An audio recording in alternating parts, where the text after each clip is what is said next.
All right, new day, new laptop to repair, and this time you guys get to choose which one I'm going to repair. How are y'all doing today?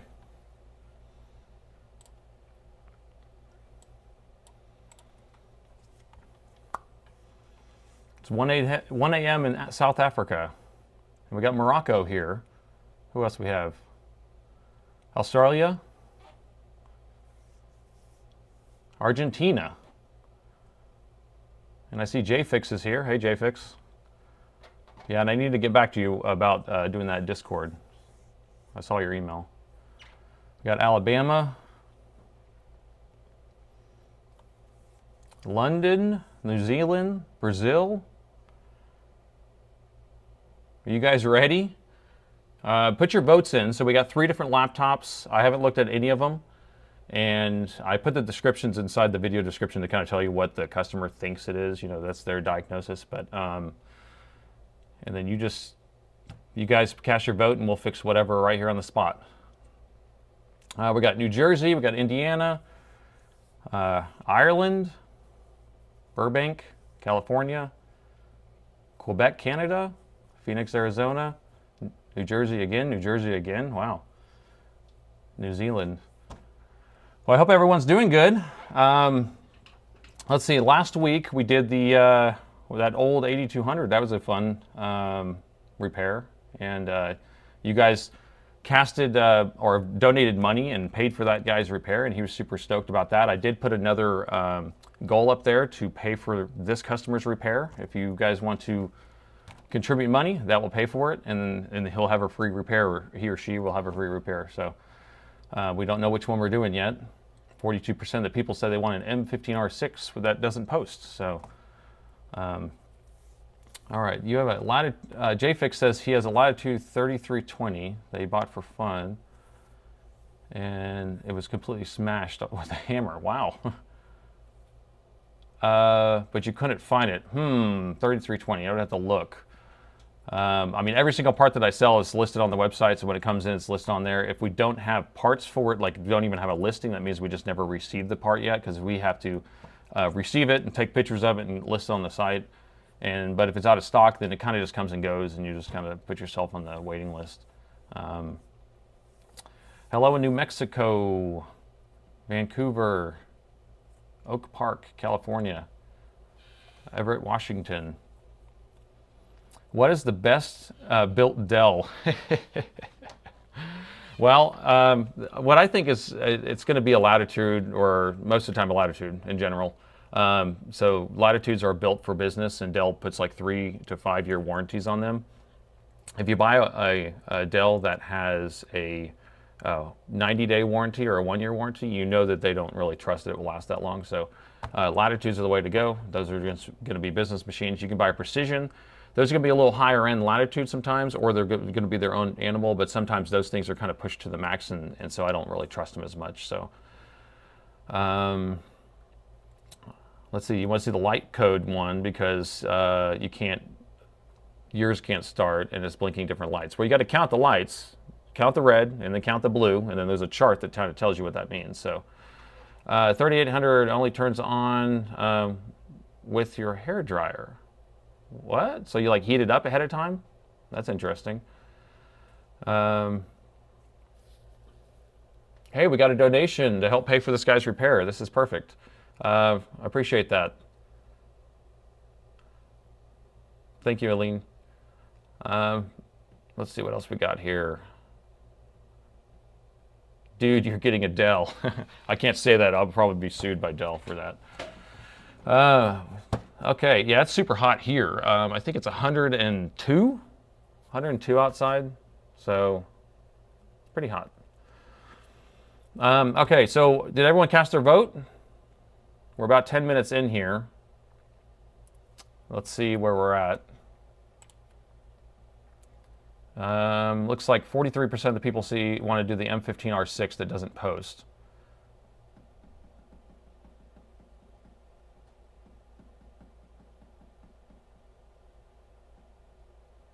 I don't know if we should give it a couple more minutes. I mean, we got 155 people in the stream, and we only have 121 votes. Come on, guys. It's 30 people haven't voted. Cast your vote.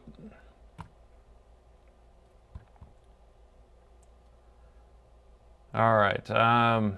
What percent of the Dell repairs do you think our Alienware consist of? I don't know, maybe 15%, 20%. Now, if you're talking about my board repairs, that's a different kind of department in a way. So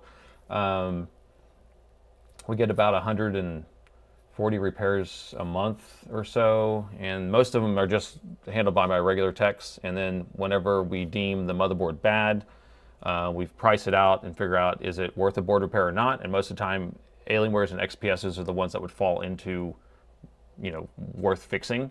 And so as for the board repairs, it would probably be 80%, something like that. Or, I mean, it could be 70%. I mean, we get a lot of XPSs too.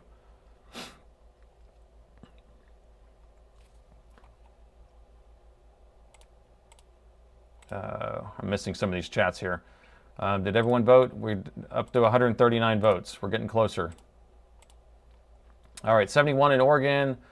Man, that's nice weather. Whew, I wish it was 71. It's not. It doesn't even get to 71 at night. I mean, it's probably like 78 or 80 at night here. So, do you find SATA drives more reliable than SSDs? Well, an SSD is the solid-state hard drive. SATA is like the way the interface. So you're talking about like NVMe versus SATA, like, or you're talking about a SATA HDD, like a mechanical drive, David? I don't know which one you're talking about. So an HDD is not reliable. I give it 3 years to survive, and that's it, especially not in a laptop if you're moving around. So SSD in general are going to be more reliable. As for an NVMe versus SATA as the speed, you know, NVMEs are going to run hotter. They're going to run a lot faster. I don't know if I see them failing more than another one, so I don't know if I can reference either way. Wow, everyone click the like. Yes, everyone should click the like. Come on. Okay, I'm going to give it 2 more minutes, and then we're going to close the poll, and I'm going to grab the machine. Barry, thank you very much for the donation. We are trying to pay for this customer's repair, so you just donate, and then that person will get a free repair. Or at least I'll deduct whatever the difference is. So fix them all. Whew. I know I can do it. If I'll tell you what, if one's really, really short, then we'll do the next one, okay? Because, you know, it could take very little time to fix one of these. Even though you had not removed the coil before, you are great. Yeah. So you watched that video recently? That's funny. I haven't had, what I was meaning is that I don't need to replace coils. It's not something that I need to do on a very regular basis. I mean, it doesn't make sense. I know how to change a coil. I can do that in 2 seconds. It's not, oh, Phoenix 110, but it's a dry 110, right? It's not as bad as the humidity here is probably 60% right now. Okay, easy to recover files from an HDD.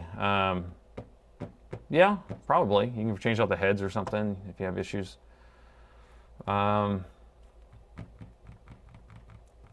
Let's see what else we got here. You're a Mac guy.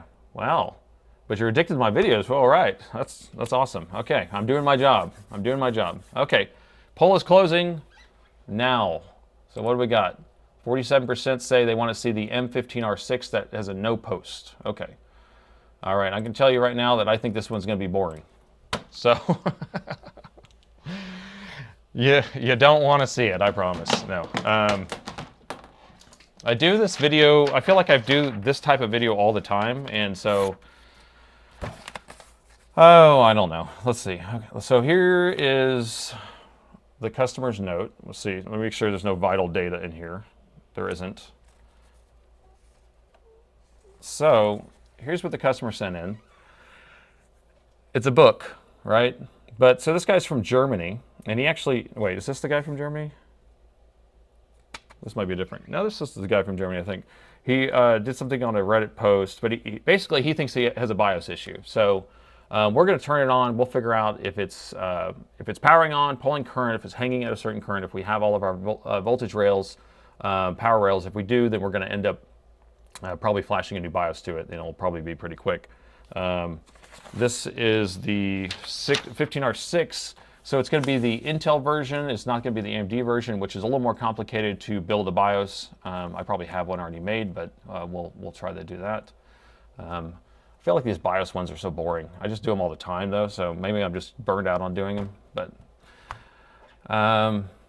let's grab it. And make sure we don't have any customer data, any stickers. All right, we're clear. So here's the beautiful beast here. I like his choice of stickers. What do you think? It's pretty cool. Yeah, BIOS is boring. Yeah, I know. I tell you what, if it goes fast, like I said, we'll do another machine after this. But let's turn it on. Let's see if it turns on. I'm pressing the power button. We got nothing. Let me get the power meter pulled up. We'll have to do that view for that.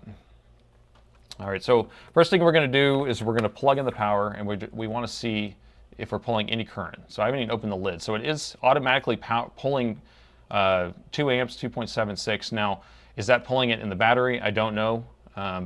We got to pay attention to like how it moves around.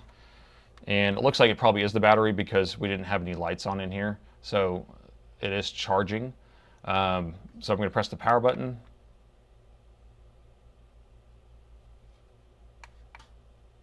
Oh, we're getting nothing. So it's not even a no post, it's a no power. Hey, that's more exciting. That's more exciting.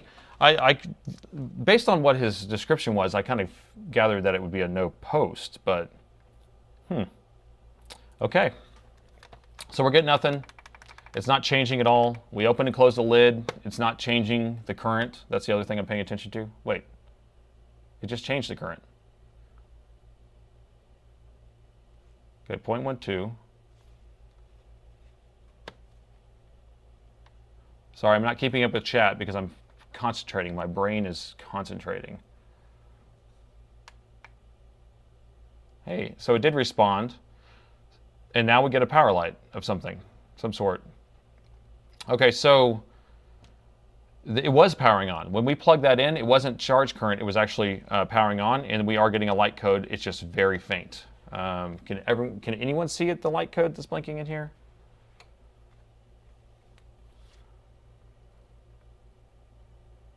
One, two, 1, 2, 3, 4. All right, what's a 2-4, guys? Yeah, the EC is working because the lid's opening. What's a 2-4? I know what it is. Just testing. 2 red, 4 blue. That's RAM, right. Now it's RAM, it's bad RAM. It's not RAM not installed. So 2-3 would be like no RAM, and then no, bad CPU is 2-1. And then if it's 2-4, then it's like bad RAM of some sort. So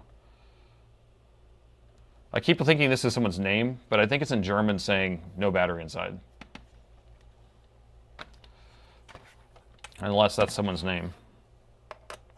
My name is no batteries inside.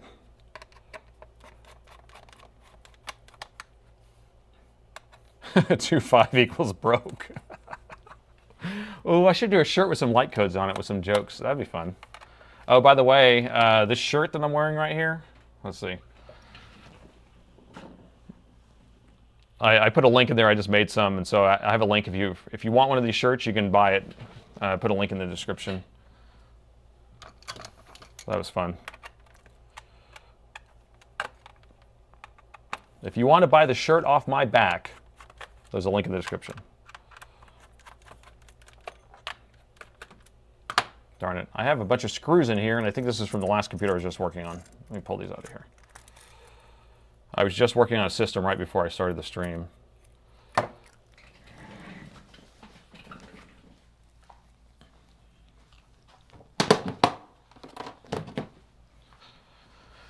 Okay. Yeah, I fixed a 2.4 recently. When I fixed that 2.4, do you think that it really wasn't a memory issue there, right? A lot of people, I think, saw that video. That was pretty cool, where I slammed it on the desk. I thought about it as like shaking a ketchup bottle. It's like trying to slide that liquid metal around. Do I ship to Canada? Yes. So if you want to buy a part from me, I ship worldwide, or the 200 countries. And then if you want to do laptop repair, I do repairs in US and Canada only. I've kind of worked out some deals with shipping to Canada. There's no battery in here. It does say it right here on this label, so that's why it didn't turn on with no power. And then when we plugged it in, it turned on automatically. I'm going to take this little rear cover off too.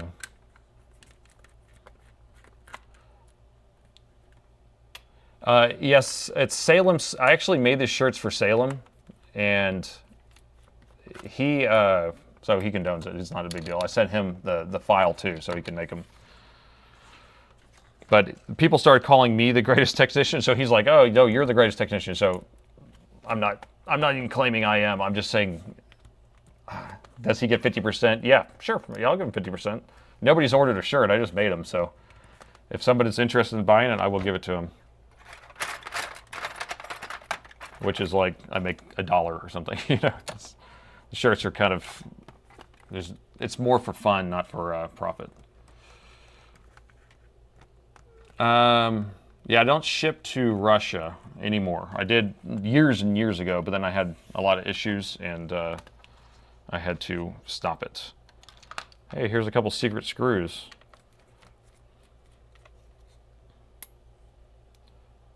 The Fonzie method. Hey, that's from last week.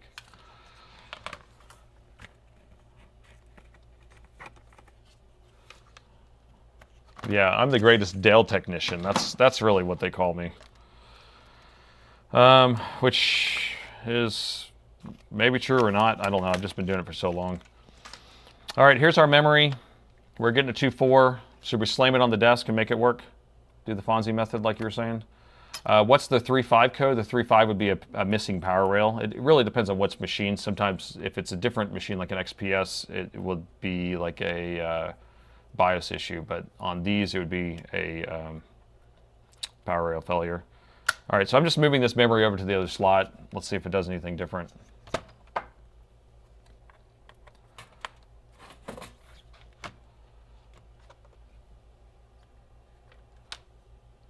All right, we got a power light. I'll just let that go through that. The greatest Dell technician that's ever lived.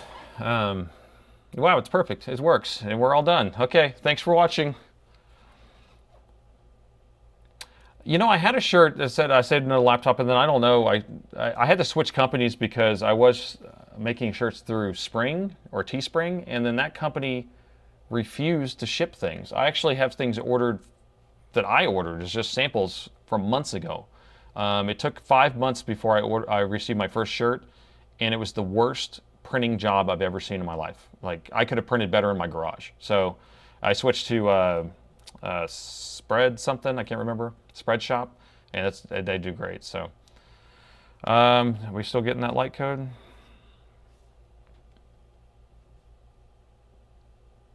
It'd be funny if this thing posts.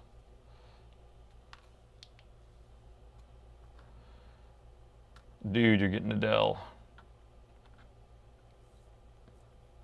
Spread Eagle shirts.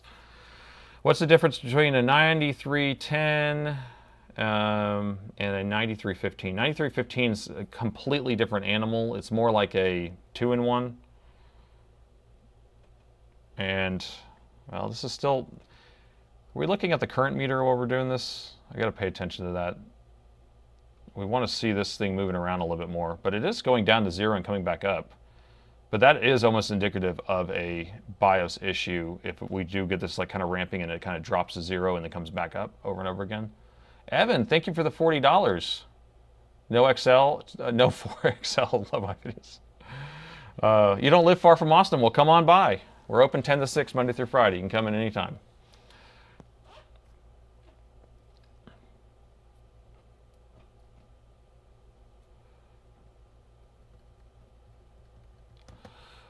All right, it's still just sitting here doing this and it's just cycling up and down. So we might have a BIOS like he's saying, and because he's saying it's after that, after a BIOS update of some sort. The way that I'm gonna rule out any of the other issues is we need to make sure that we have all of our voltage rails. So anytime you want to say, okay, yes, for sure, this is gonna be a BIOS, we want to, look, the fans are coming up, or that fan's coming on. We want to make sure that we have every single voltage rail, and i.e. we want the 3.3, you want the 5 volt, usually a 1.8 of some sort. You'll have the memory. on, so I'll usually measure the voltage on the memory, and then that's really usually good enough to get you close enough.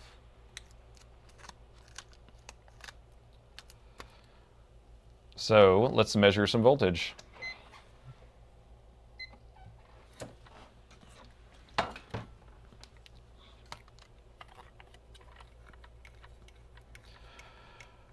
All right, so here's where the DC jack comes in.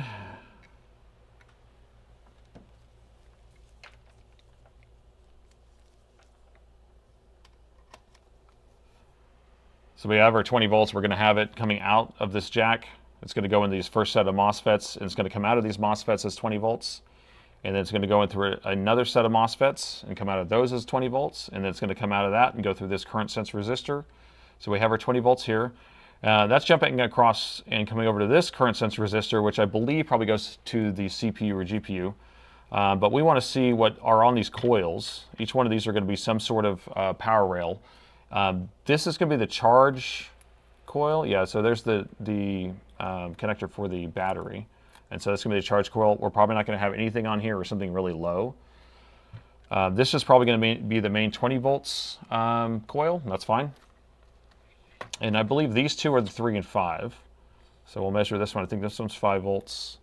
We got our 5 volts. And then we're going to move over a little bit. And we got our 3 volts probably. 3.3 is there. And on gaming laptops, they're going to always put the voltage a little higher. So when I say 3.3, it usually means 3.4. And whenever I say 5 volts, it means 5.2. Unlike an XPS or something, or a Latitude, something that doesn't use as much power, basically, it's not going to draw down those rails, so it won't usually give it that much headroom. All right, did we check this coil here? What do we have here? There's another 5 volt. That one actually goes to the fan, I think, maybe. Does it? Because it might be pulsing on and off. No, that doesn't. The fans are 12 volts. And we have, this is our LDO. And the other stuff's on the other side of the board, but let's just make sure our RAM has voltage. We're not getting that error code anymore on the RAM. We have our 2.5, and then we should have a 1.2 somewhere on here. There's a 0.6. Sorry, I'm not keeping up the chats very well. I'm sorry about that. I will come back and try to read some of those. 1.2. Okay, so we have, there's a 1.2 right there. And you guys can't see all this, I realized. You should have told me. You probably were. There you go. All right, is that better? Putting the meter up there instead of the chat? Did you want me to go back and measure all those rails again to show you that I measured them, or did you trust me?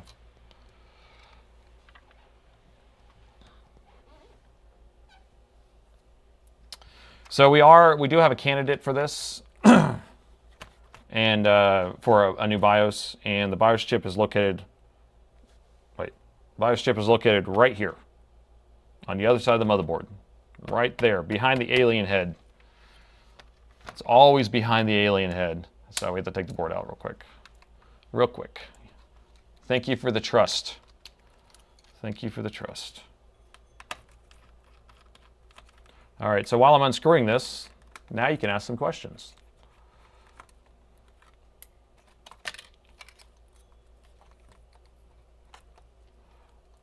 Or we could try to do actually, let me ask you, do you want me to do a, here, actually I forgot to close this poll out. Let me close the poll. There we go. Did you want me to try to do a Dell BIOS recovery? You remember the Dell BIOS recovery is where you hold down Control and Escape. You put a special file on the USB drive that's blank, and then it's supposed to boot in some special magical menu, which it does work. We actually use that a lot now outside of whenever you can get a screen, but when you can't get a screen, it's never worked. So I don't know. We could try it. Okay, let me just pull these SSDs out, and then we will try it. And actually, I bought a flash drive that has a light on it. So then you actually can know if it's reading, which makes it a lot easier. So yeah, let me download the BIOS recovery file. And let me pull that up.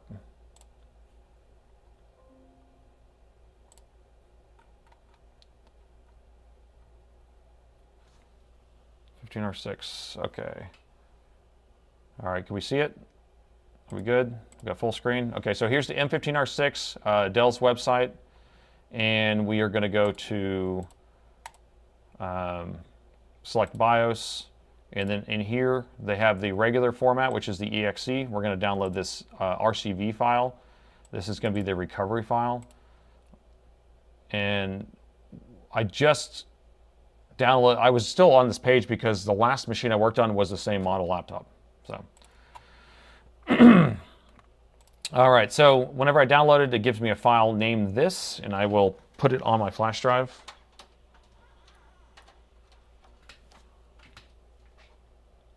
And I already have one that has been written. So after an actual successful BIOS recovery is written, it creates a backup of the original BIOS that it extracts. Basically, before it flashes to it, it pulls the original and puts it on there. So you can always go revert back, which is kind of cool.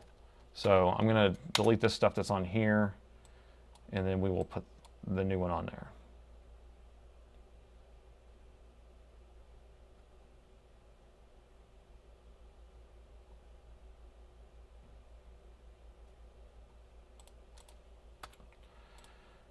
Okay, safe eject.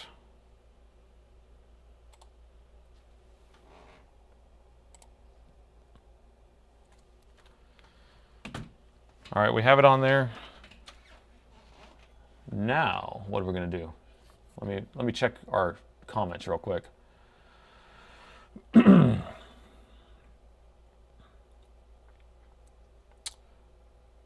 How about those clips on the BIOS chip method? So I use these clips, which are the pogo pen style, and I have multiple different types and sizes. So these are going to be my 5x6 and 6x8 pogo pens.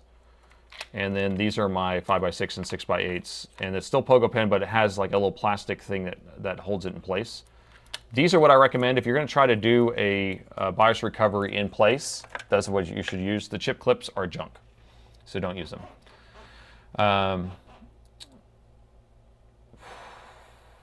Let's see. Sorry, I'm going to try to read through some of these. Make short videos of recovery. Yeah.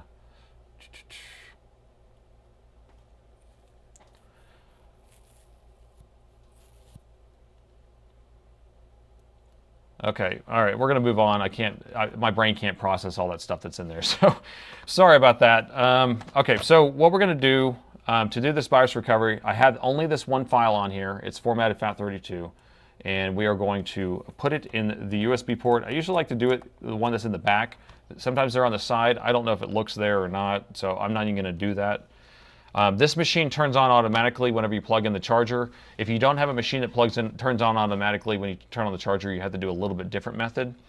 Most Alienwares will not turn on when you plug in the charger. We're talking about with no battery in there, which we will need to hook a battery in here actually, because it won't flash without it. Okay, let me grab a battery.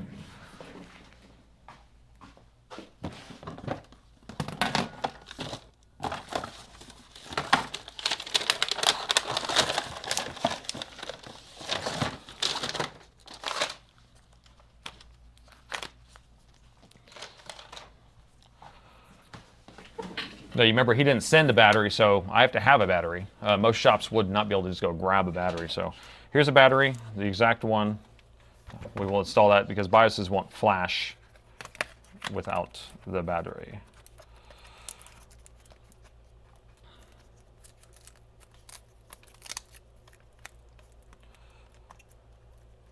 All right, let me put one screw in there so it doesn't fall out. Okay. What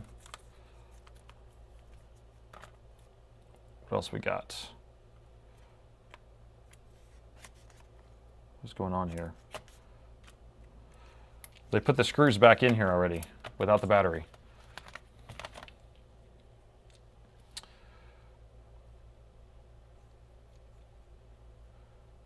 So One Eye Monster is asking, so you just load the BIOS files onto the flash drive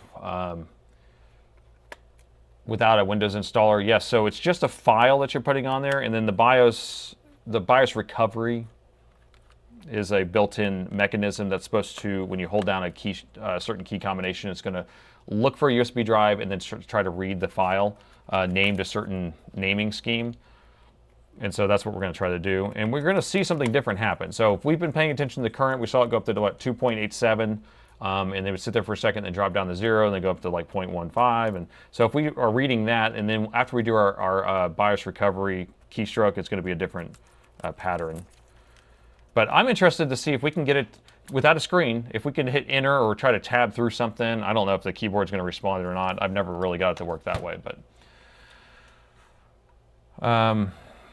I've never done a recovery on the HPs, but they can work without a battery. Yeah, you can do them without a battery on Dells, but you have to write in a key command that says like force it, and so you have to have a keyboard to be able to see that.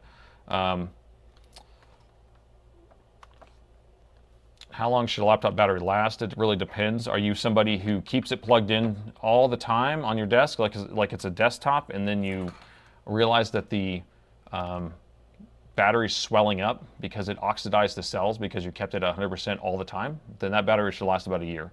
If you're cycling the battery and just kind of using it as normal and trying to keep it between 20 and 80%, you should be able to get 3 years out of it, about 300 cycles at least, 400 cycles.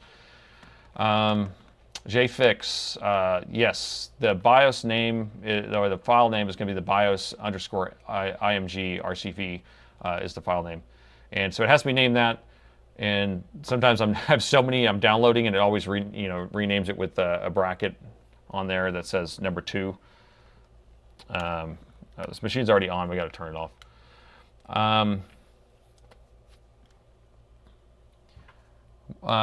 Where can you find experts like you in other Dell products, other than Dell products? So I don't know of any other company that does what I do or the way that I've structured my company to do, like HP or Lenovo or anything like that.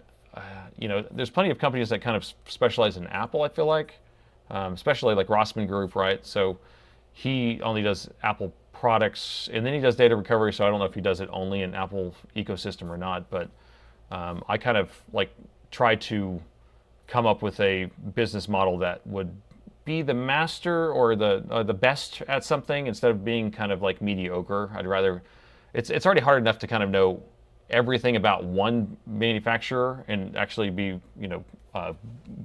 proficient at fixing the stuff, but to try to do it in different manufacturers and trying to fork out into other ones, it's not even worth it.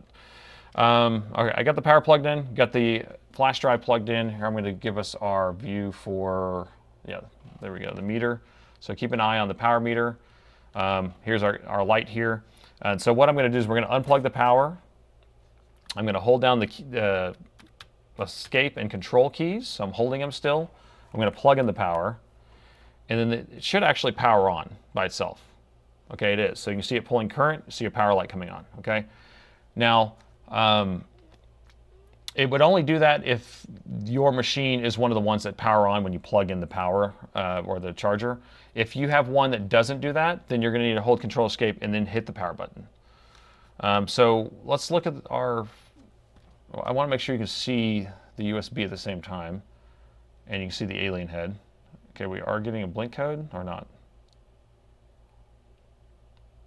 No, we're not getting a blink code yet. And is it reading this? This isn't even lighting up.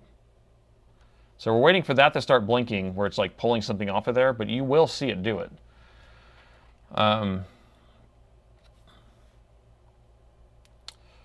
Replug in the power before a hard power off to clear it. I mean, yeah, you want to clear all this stuff out of there to do CMOS reset, but on this one, you just need to make sure the battery's plugged in, system's powered off, the charger's unplugged, hold down control escape, plug it in.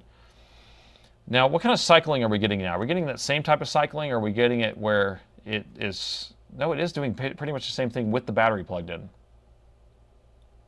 Right? I mean, a little bit higher amps. We're getting up to 3.7, but that's with the battery charge current. And then it's dropping back down immediately. So you're not going to be able to do any BIOS recovery on this without, hard writing it. So that's what we're going to do. And again, I usually skip this method. If the screen doesn't come on, I don't even do it. I usually just pull the board. We've tried to do it in a couple videos, and it's a waste of time. I think I have a video right now that I'm about to post. It's another BIOS recovery. Woohoo! That I tried doing the recovery method also, and I don't know. And these are all videos that are in my queue. They're all backed up. You know, this one probably I filmed a month and a half ago. I have so many videos in the backlog right now. 75% is BIOS. Yeah, I think it's going to be the BIOS most likely. Yeah, Paul Daniels is a super bright guy. I have his board view software, which is great stuff. So like, if you guys haven't seen it, so this is Paul Daniels software right here. And you're able to kind of look around and see the connections and where everything goes, and then pull up schematics to go with it. And that's if it's available. That's the problem. Most of the time, none of this stuff's available. So that's why I don't even rely on it. Remove the hard drive. Love it. I've been told that this machine doesn't have hard drives. I've heard that. I'll still call them a hard drive though. I'm not doing it on purpose, by the way. It's just like my brain just does it, not even thinking, when I'm just kind of rattling off stuff.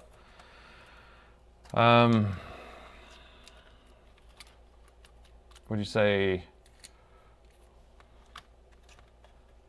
check the reset to 0? Yeah, I mean I could. I don't think it's going to be that issue, because right as it gets turned on and starts booting or powering on, it shuts off. And I see that cycle on a BIOS before. It's a soft drive.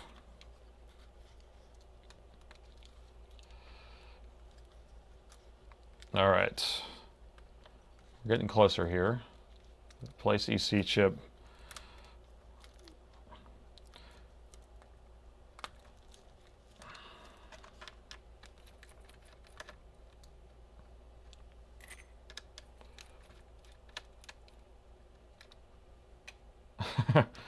Yeah, I've had plenty of these solder and hard drive controversies. You want more of them? Probably not. We're probably done with that.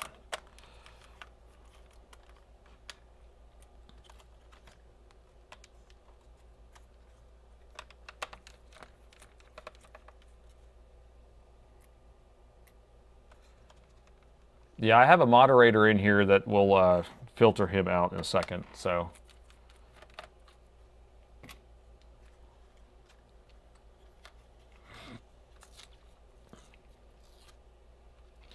Have I tried to contact Dell for schematics? Or no. I actually don't want to have anything to do with schematics and Dell, actually. I don't want Dell Legal or any of that stuff to deal with me, or to have to deal with them. So that's another reason why I choose not to deal with that or have schematics. Especially, I don't want to put them in my video. Am I affiliated with the Dell Corporation or Dell Company? I am not. And so basically, I started this company 23 years ago, and I had about $5,000 saved up in my sock drawer, and I had an opportunity to buy some stuff on a kind of a clearance or closeout stuff from Dell. And I bought a few pallets of stuff, and then I started selling that on eBay, and then I bought more stuff and kept reinvesting it. But I have a line now where I basically just buy out Dell's laptop inventory, and then I stock it. So for all the people that are outside of warranty. And so I have about 700,000 parts in my warehouse now. So not affiliated with them. I actually have to put a notice on the bottom of my website. But Dell doesn't have a problem with me at all, because they know that I'm helping keep their laptops going, and that we have great customer service and great follow-up, and all the stuff that we're selling are going to be OEM and Dell original products. And so that's the other thing, is that we're not selling anything that's aftermarket at all, period. Not a single thing. Every single part comes with a serial number on it from Dell. We scan the serial numbers, and then we log that, and we can track every single product as it moves it throughout our inventory and all that. And we give a year warranty on it too, which is even better, because I don't even get a year warranty on it. I get no warranty on it when I buy it. So yes, if you're looking for schematics, the best place to go is Bad Caps. So that's going to be my first go-to place. Now you want to make sure to contribute. If you're going to be a taker, you got to be a giver. So if you can't give in knowledge, then you want to give in monetary, because Bad Caps is a great resource, and you're going to want to at least support them. and the work that they do. We only got 12 likes on this? Is that what you said? That's crazy. That is crazy.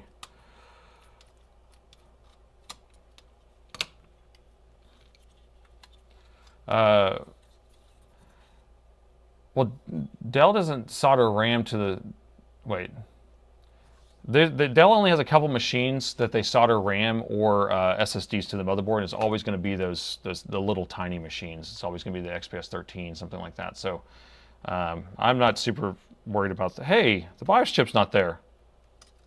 Oh, it's right here. That's funny. I didn't even need to take this off. But that's fine. We get to see the nastiness. Does that look pretty good? Where's my scraper?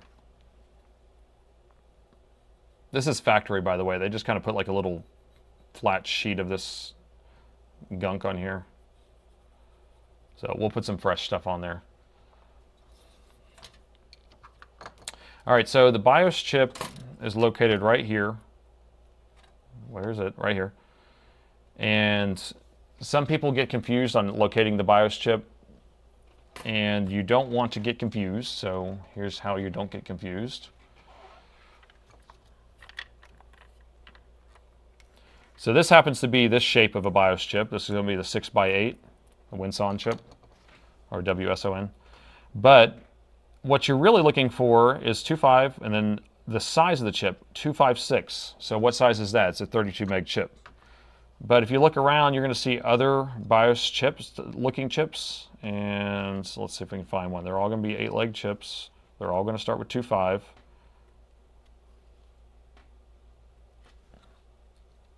It'd be funny if I can't find any. No, there's going to be, they'll be around. There's usually one right here next to the video card. That's the VRAM. Maybe it's on the other side.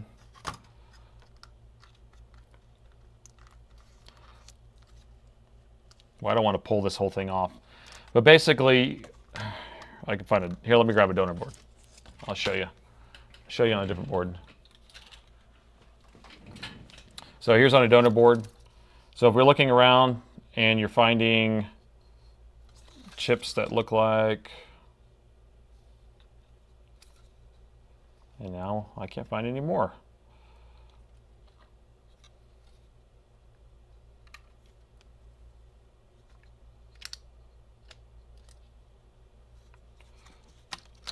Ah, here's one in the middle. Right here, you see how this one says 2.5, and then it's U80, right? So 80 is going to be a 1 meg chip. So most of these other chips that you're going to find that start with 2.5 are going to be 1 meg chips. Now on the older boards, you're going to find multiple chips for the BIOS that are combined together, and that you would have to extract. One would be like a 4 meg chip and one would be an 8 meg chip, and then you combine them into a 16 or something like that. But all these newer boards, anything I'm working on is going to have a single chip. Most of the time they're going to be a 128, 256, or a 512. So that's what this one is. And so we will try just extracting it in place. We won't even remove it. And for this chip, we will use the Pogo Pen reader here. It has a plastic piece that is the size of the chip, and they pop out like that. I have links to these inside the video description.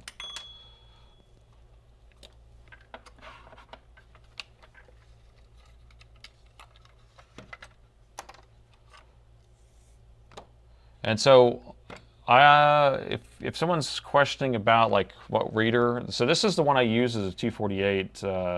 I have a link to this one in there too. This one will automatically detect if it's a 1.8 or a 3.3. I don't have to deal with any of that junk. All I do is I stick this thing on here, and I stick it on the chip, and I don't even have to think about it. And it detects the chip automatically. It reads like whatever 40,000 different chips, and all those. And these are about $80. I just bought another one for another one of my other technicians, so he has one on his desk too. Because it's worth the $80 if you're going to be doing this more than a couple times. But if you're going to be just trying to recover your own, then you can just pay that $3 for the whatever the CH341 or whatever that is, which I've never gotten one of those to work ever. So let's get this set up. So the multi-view screenshot.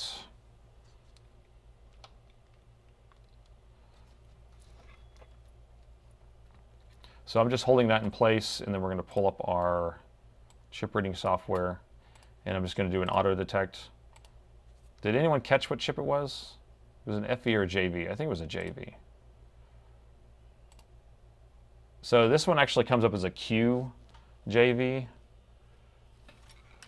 I'm going to go back and look because I don't remember. So it's a R256JV. Mine only detects as a Q, but it works fine as a that way.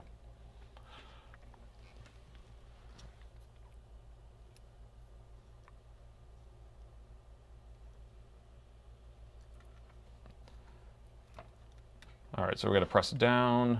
I'm going to select it, but I want to detect it again. I need to make sure it detects and see how it's not detecting. So we just need to get it lined up right. We'll hold it in place, detect, and once it detects good, we're just going to hold it there and we'll do a read.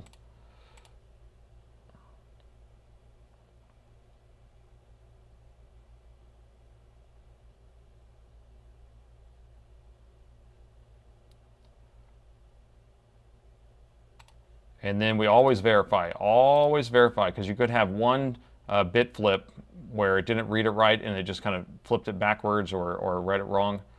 And so what this is doing is it's going to read it again and it's going to compare it to what's in the buffer here. And it matched. So now we're going to save this.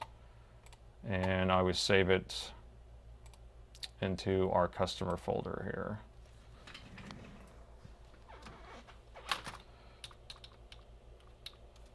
And that's just the repair ID number is what I name it, so we know what repair it is. And I always name it original whenever I know that that's the original one. That's a great spelling of original. It's very original. Okay. So what do we do next? We already downloaded that other file, right?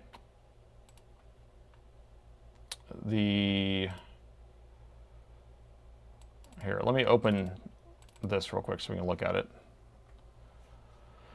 All right, so here's our backed up file. And what I want to do is let's start by just injecting, that's what I want to do. Yeah, we're going to inject the new BIOS into this one. And that probably will fix it since it is turning on, so that's probably all that we need to do. And the way I'm going to do that is we're going to take that RCV file that we downloaded earlier, which I think I have one in here already done. Here, we'll do one from scratch, actually. So we don't have it in our downloads folder anymore. Let's download another one. So I'm going to download that RCV file again, and this is what we're going to use to extract the original BIOS out of it.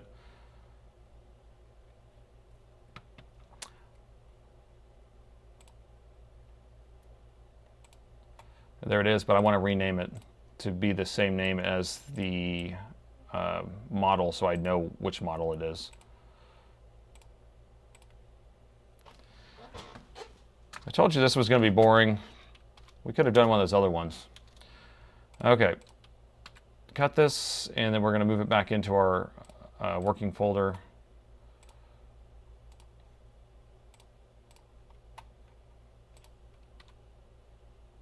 And so whenever I put it in here, I want to make sure I have the name copied into my copy. And I use a PowerShell script to extract this. If I can get it to open. Here it is. And so the PowerShell script that we're going to use are going to be, it's a package that you can get from GitHub. And just search for this, Dell PSF extract. That will not work with this file. You need to use, I think AMI FAT will work. It comes in that package, so we'll just try that. And that threw an error, so that's not the one we need. We actually need, let's see, let's try them all. I think it's this UCP one then, the AMI UCP. Let's try that one. And that one did not work either. All right, well maybe it is this one. Oops. And let's go back to the Dell one.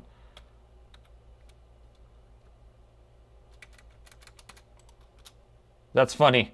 Okay, well the Dell one worked. It usually does not work on Alienware, so that means it's using a BIOS that the Alienware are similar to just a regular Dell. So here's our extracted firmware. Oh, great. All right, so now we have the fun. Okay.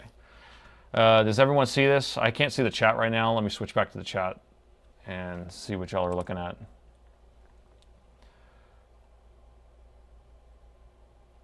Okay, you guys are enjoying this. That's actually, okay. Well, I'm bored. How about that? I've just done it so much. But I'm going to go back. What we have to do now is we have to investigate this thing. And I can't remember how this works exactly. But so what ended up happening is, so we extracted the BIOS from Dell, and it extracted into two different folders. And so one of them has firmware here, and one of them has firmware here, right? Which one is the correct one? Well, this is all based on the CPU generation, I believe. And so this little piece of paper tells me some sort of product code of some sort. And what about this one? And this is the other product code. So usually we'll list more than one. Now, I don't know which one it is and which one we need. So what I usually do is I will open the firmware. So this top file is going to be the BIOS firmware that we need, or it's going to be one of these. So I'll open that one, and then I'm going to open the other one. And I'm going to find the common stuff in there. And it's usually somewhere in here. So I'm going to copy, can't remember what it is. If it's like, so here's how I normally do it. If I'm just going to inject this, we just copy the first two rows of the BIOS from Dell. So just copy that, and then we're going to come into our extracted BIOS, or extracted firmware, and then we'll do a find, and we're going to paste in that, and then there it is. It jumps us down to the area of the BIOS chip that has, that's where the BIOS region starts. And I can just go right here. I can come over here. I can do a select all, copy, and then we can just paste it right there. Paste. And then I can save this as, maybe we'll just create two different versions. So this one's called ARKE. Wait, ARKE, yep. So save as,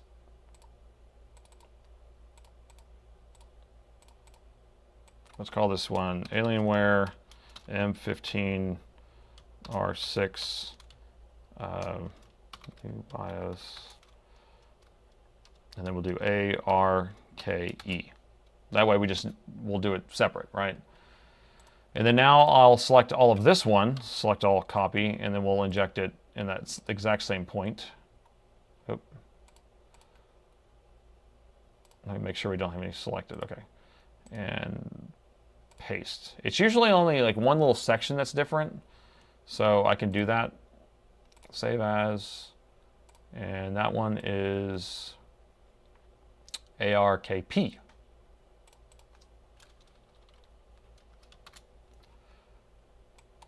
All right. So now we have our two files. There was at one point I'd figured out like which one's which. Maybe it's this type of search I can use, and we can try this just for fun. I'm going to search in here. Let me deselect all this. Select none. We're going to do a find. I'm going to find a string, and I'm going to see if that's in there. So that's not even in there. Well, maybe it's in this one.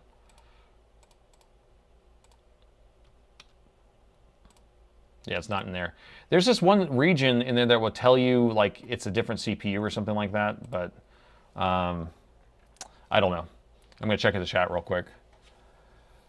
Yes, it's whether it's Tiger Lake versus whatever the next one is. Yeah, so this one may have came with like a 13th gen versus a 14, or not 13. What year is this? This is a 21. So this would be like a 10th gen or 11th gen or 11th gen and a 12th gen. I've seen that type of thing happen where it's like right on the cusp.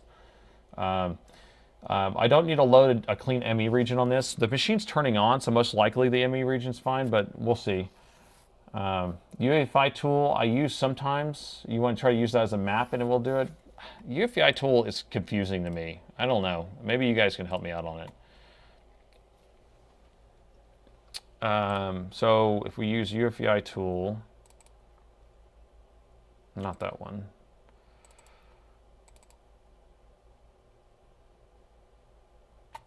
Because I can use it to extract regions and do that type of stuff, but as for like doing anything really productive with it, I haven't really found any way of being like, oh, this is awesome. So here, if I just take the BIOS region and put it in there, I just want to see what it does. So we have all this stuff, right? This stuff is so awesome, so useful, right? I don't find that useful, personally. And if we put the entire customers file in there, where's that at?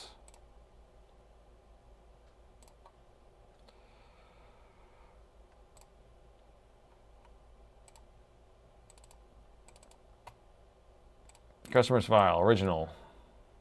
So here's the customers file. So it has an ME region and then it has the BIOS region. So we can extract this as is. We can extract the ME region and then try to put it back in on another one if we were going to do that. But we don't need to put a new ME region in on here, I don't think. But we'll see. If we flash it and it does the exact same thing, then we know that we need an ME region. But other than that, I don't think we do. So back to this. What we got?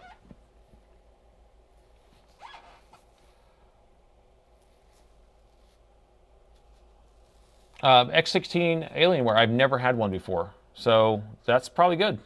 Because you haven't seen any repairs on an X16, so I've never had one. I've had X14, X15, and X17. So let's see what else. Older. Okay, I think we're good. I'm going to move on with the flashing portion, which is the most boring ever, because it takes forever. So I'm going to try to get in a position where I can actually keep a chat up, but then you can't see it flashing, so I don't know what we want to do about that. So if you guys want to see it actually flashing, then we'll do that. So I'm going to put my chip reader thing back on here and try to hold it in position. Let me shrink this a little bit, and then I can see.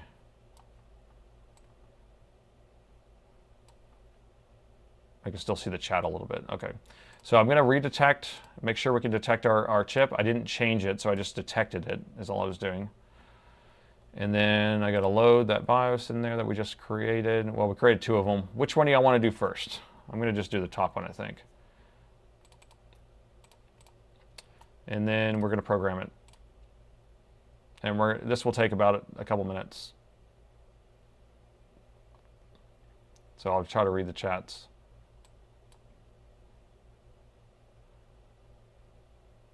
Yeah, the newer UEFI tool, I just found it. Because they hadn't updated it for years. And so it seems to be a little bit better.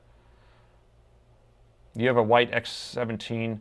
I think the X17s are actually pretty good. There are a couple of fluky, weird things going on with those. So there's a rear back ports on the R1s. I think it's the R1s and maybe R2s. But basically the USB ports and the, I think it's SD card maybe, whatever. There's a couple of ports on the back, but it's actually a separate daughter board. That board goes bad, and I haven't figured out how to fix it in a way. But basically when it's plugged in, the machine will run really slow. Like the keyboard will respond really slowly, and it just won't work right. But right as you unplug that I/O board, everything works fine. So that's something to look forward to in the future. Another thing is on the X17 R1s and 15 R1s, and I guess R2s, there's a choke, which is a kind of a filtration of the data lines on the USB for the keyboard, and that goes bad, and so the keyboard doesn't work properly, or it doesn't detect properly in Windows. As an unknown USB descriptor. And then you got all the liquid metal leaking. So those are all your fun things. But other than that, I've never seen a bad CPU or GPU on them. So that's good. Doing good. Yeah, I'm having to hold my hand perfectly still. Can't move at all. It really, really hurts right now. I'm pinching. And it's pretty painful.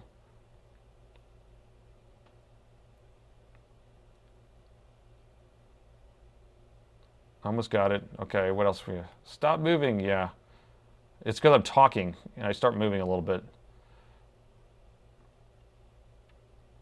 Okay.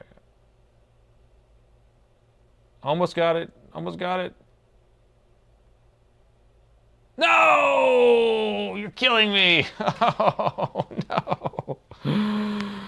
Oh, okay. Oh, all right. Let me take a break for a second. That hurt. So if you're new to this, flashing these, and if you move it all and it loses a connection at all, right on the right on the verify, it means we have to start over. Wonk wonk. Yeah, sorry about that. Okay, I would do better next time. We've had to sit through this same type of thing before in a live stream, and it's kind of annoying. All right, so I'm going to cover up this camera. I was trying to hold it where you can actually see it, but we're going to try it again without that.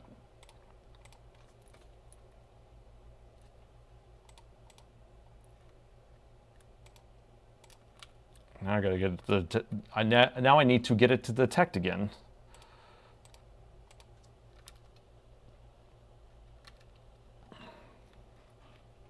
Yeah, switch hands, but then I have to run the mouse and stuff on this hand, so it makes it a little harder. Okay, there we go. So, and program. Actually, I'm going to move this over just a little bit more so I can see better. Okay. Stay still. Oh yeah, I should have just done 15 megahertz. Yes, you're right. So running it at 30 megahertz makes it a little more susceptible to issues. You're still enjoying this anyway. Okay, well that's good. You've been learning a lot. Facial controls. Yeah, I need to control the chat with my eyes, with my laser beams.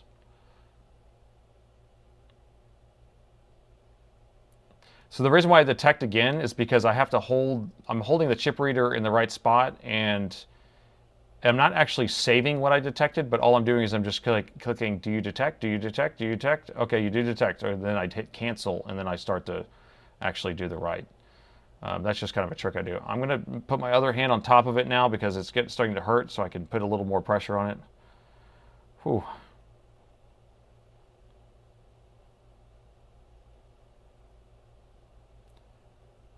Greetings from Hong Kong. All right, you're having morning coffee and a little programming of a BIOS.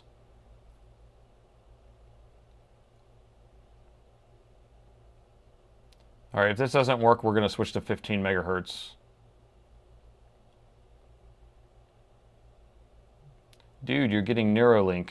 Yeah, that'd be crazy. He's right down the road from me.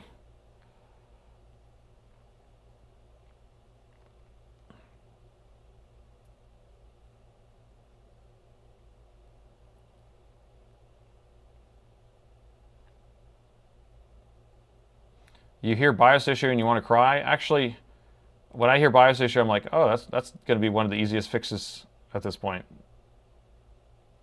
Come on, you can do it.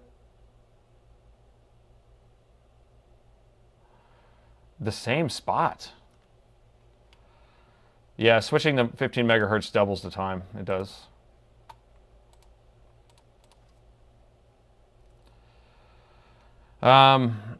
Yeah, but we just got to do it and be done with it. Otherwise, I'm going to pull this chip off and put it in a reader and be done with it too. And maybe you want to see soldering.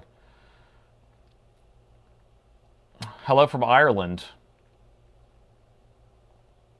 Yeah, so Dell, you missed it earlier, but Dell does have a BIOS recovery through USB. But the issue is if the screen doesn't come on, you can't really do that type of BIOS recovery. So that BIOS recovery we've seen work on machines that have just the Dell logo just sitting there. Oh yeah, that's a good point. I should switch to the AKRP. What about the AARP? Maybe we should switch to that too. I'm getting old.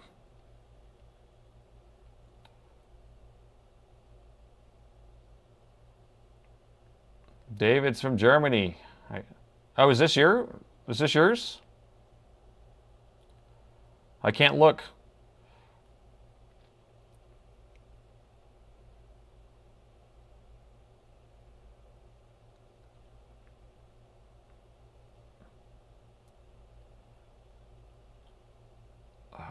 Okay, it's not yours, David. Okay. Well, whoever's laptop this is, they actually sent it in from Germany. Well, they actually from here, but then they're in Germany right now, or something like that. But I don't do repairs outside of the U.S. But I guess they've got it to me somehow.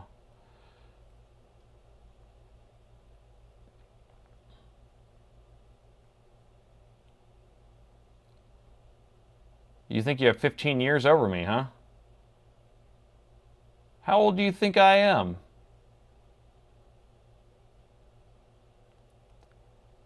That'd be a funny poll to put up.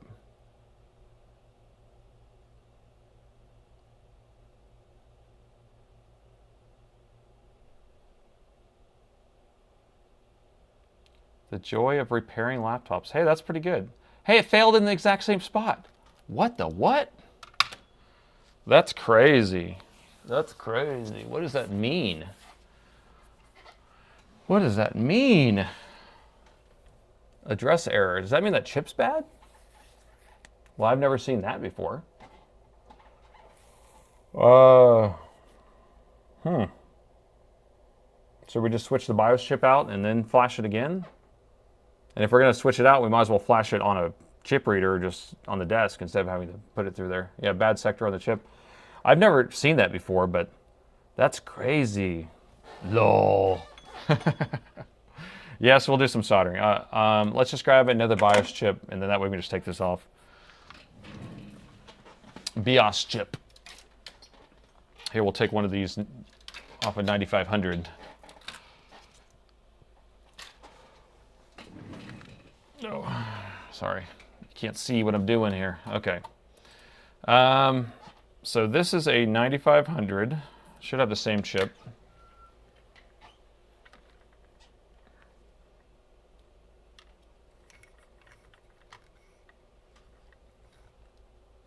If I can get the reflections out of the way.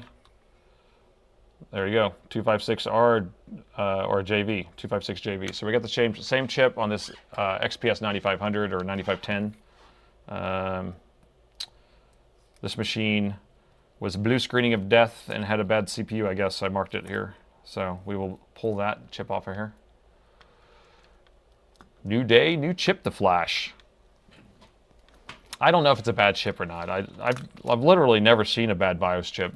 Usually I just reflash it and it fixes it. But the fact that, you know, we tried it 3 times and we even slowed down the writing speed and it still failed. Yeah, I would say that there's a likelihood that there's something like that going on. So I got to pull these stickers off and I always forget where they go. So you guys are going to have to help me remember. So I'm going to set this one, put them right here. And then this one we'll put over. This actually has a square, but this one doesn't have the square to tell me where it goes.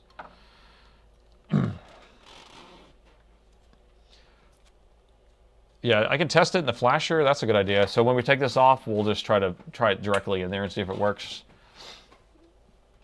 And that will save us a trip having to remove another one.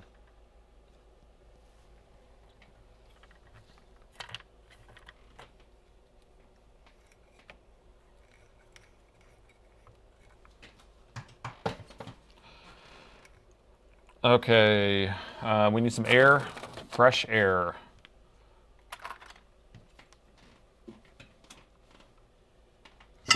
So I'm going to use 450C at 60% air. I'm not even going to add any flux to it. You can see where I marred all the, with the chip reader here.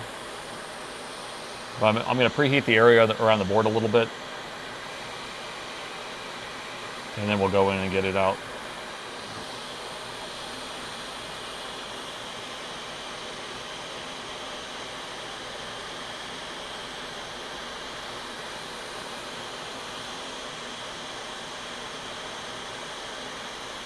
Yeah, 25R, 25Q. Remember what we're doing inside of the chip reading program? It's actually detecting as a 25Q, I think. But the actual chip is a 25R. I do this same chip all the time. Never had a single issue with it. So I know for a fact that that's not an issue. But I like what you're thinking. So one thing I want to do before we put it in the chip reader. One thing I want to do before we put the chip reader is I need to make sure that all these pins are flat, and they do look pretty flat here because it doesn't like to read if you put it in the chip reader on.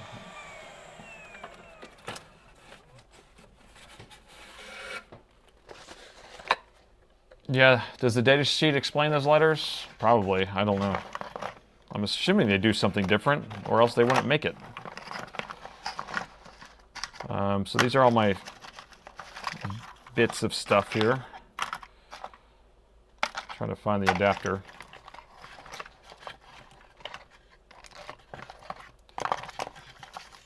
Uh-oh. Where's my adapter? So yeah, I got more of these. I just got handfuls of them. This is another chip reader I don't use. These are those cheap chip readers that I never really get to work, but I have a couple of them.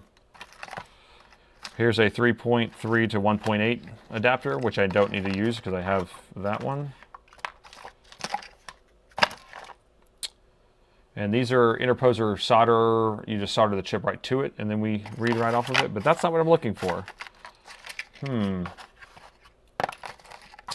adapter is not in here.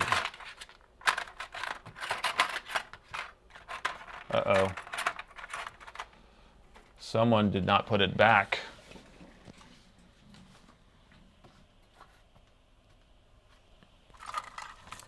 Well, that's not good.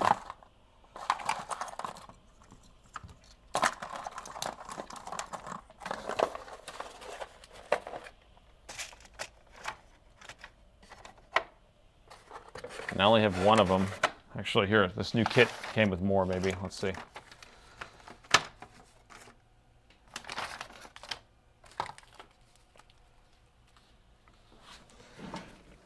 Here's a new kit I just bought. And so maybe it comes with more.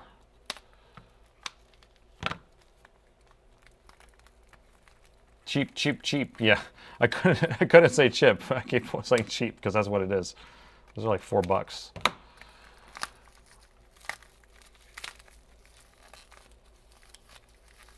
You didn't take it, huh? It wasn't you. All right, so we have all these, which are great, but these don't work with that chip. Cheap, cheap, cheap chip. Frustrating. You're kidding me. You're killing me, Smalls. Let's see if it fell down over here. Oh, I found it. It's behind my power supply.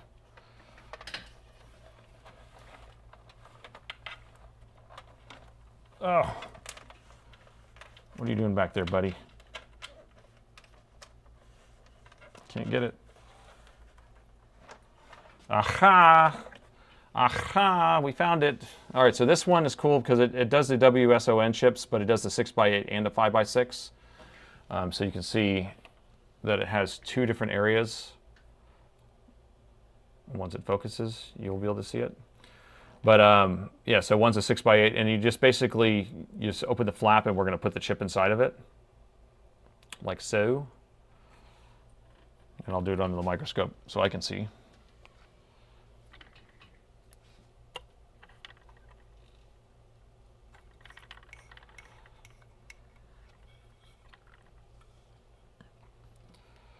So pin 1 is the dot, and pin 1's this top portion. So we're just going to slide it in there like that. Lock it down. Okay.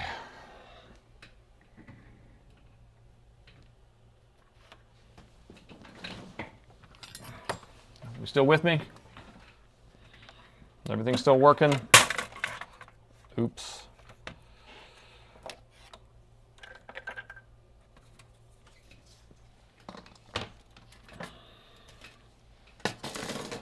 All right, so we have the chip in here. I'm just going to put it in here, and we'll see if we can get it to detect. Man, I'm tongue-tied tonight.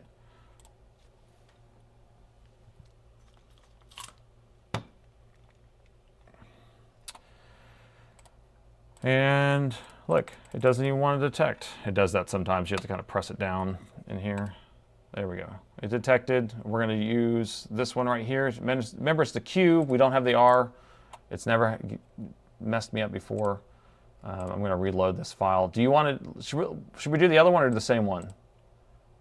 I'm going to do the same one just because it was airing out, and I just want to see if we can get through it. So we're going to program it. And if this fails, then we know for sure that it's something to do with the chip, and then we have our new chip that we can put on. All right, so while that's just doing its thing, we can chatty chat. Easy pizza. Is Paul Daniels in the house?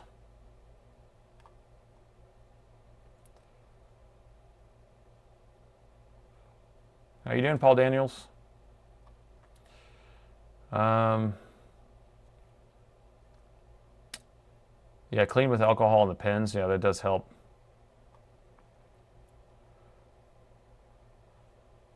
Brute force soldering, and we're just going to program it until we're going to mash this code right down its throat.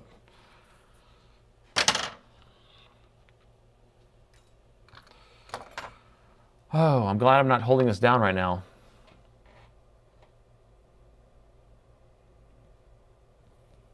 Oh, are you working on trying to get the T4800 to work in Linux? That's awesome. That'd be cool. Then I can get rid of this Windows junk. It's like, that's what I use at home is Linux only.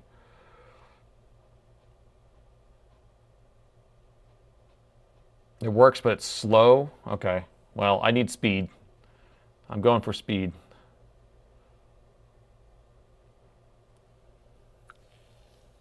Especially if I'm using a pogo pen reader. Oh man, you can't hold that thing in place forever.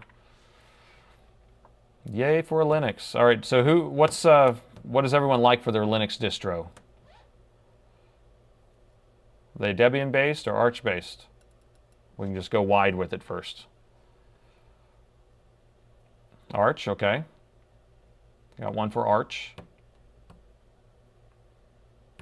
Got another Arch. Got Ubuntu, so Debian.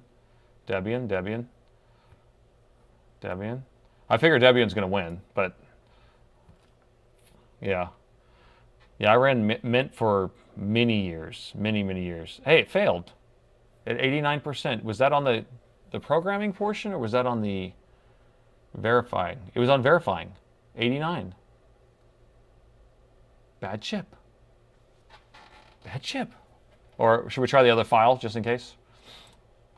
But yeah, so I ran Mint for years, and then when Mint 22 came out, I kept having all this issues, and I'm trying to use GPU acceleration. I use tensor cores and stuff. I do astronomy as kind of my side hobby, and do astrophotography. So I have to use a lot of these tensor cores for processing the images, and I was having issues getting it working in Mint 22. So I'm actually using an Arch-based Nibbara is what I'm using now.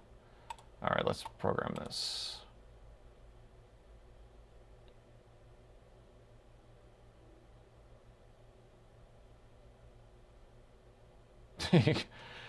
You're Killing Me Smalls is from The Sandlot. So that's a movie from what, the 90s, 93 or something like that. PixInsight's king, that's right. Yeah, Roger knows what PixInsight is, yeah.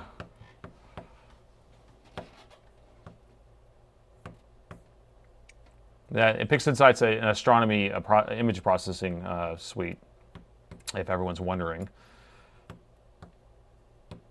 Linux Lite, no frills, no gimmicks. So it's basically what, Chrome OS or something? You just have an internet browser, and you can watch Netflix and go on your Facebook.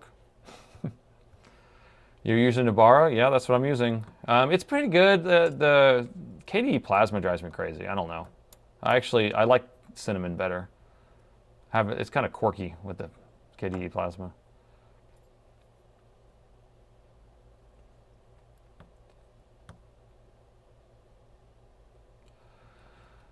Yeah, if you can give up Windows, like I use Linux at home exclusively, but I'm not using the Adobe Suite at home, and so on my work computer as a Windows machine, have the Adobe Suite, and then I just remote in. I just remote in and do everything remotely, and that works fine. Okay, flashing.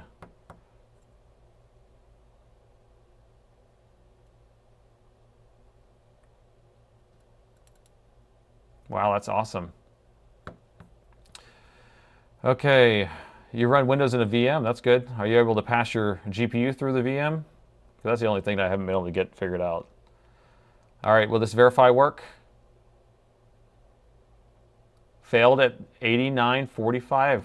Same. Tambien. So, is it conclusive? We have a bad sector on our BIOS chip or a ROM flash or whatever. Bad chip. We're going to put it in the bad chip pile. That's on this other side over here. And let's do it. I've never seen a bad BIOS chip, so add it to the I've never seen before. So I'll remove this one and we will program it and then we will install it and Bob's your uncle, right?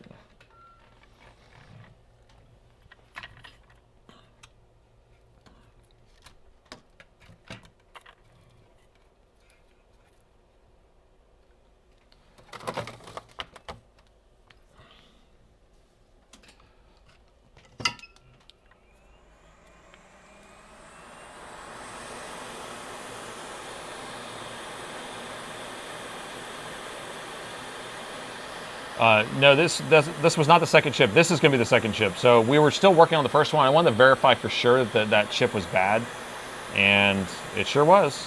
And it kept failing at the same point. So I thought it was kind of my pogo pen reader that was erroring out, or me moving or breathing or talking too loud or whatever. So, so we're going to go with the second one here.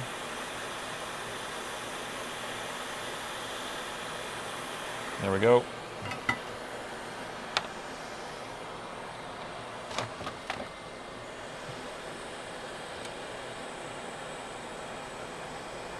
And let me check these pins. I think they are a little ugly looking.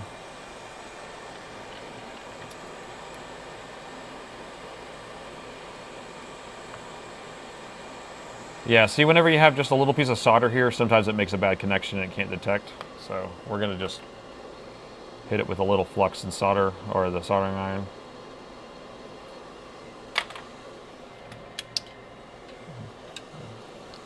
DOA das Chip.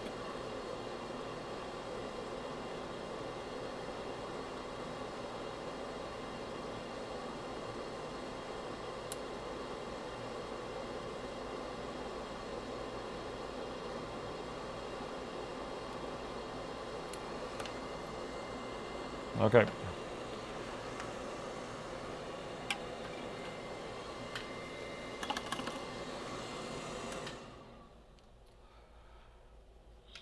Yeah, we'll put alcohol in this one, and then a little alcohol for me.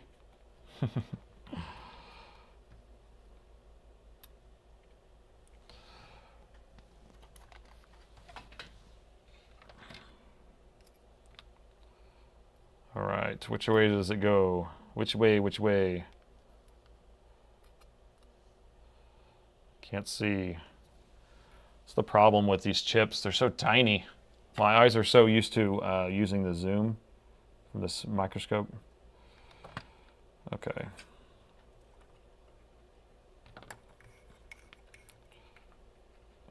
Get in your home.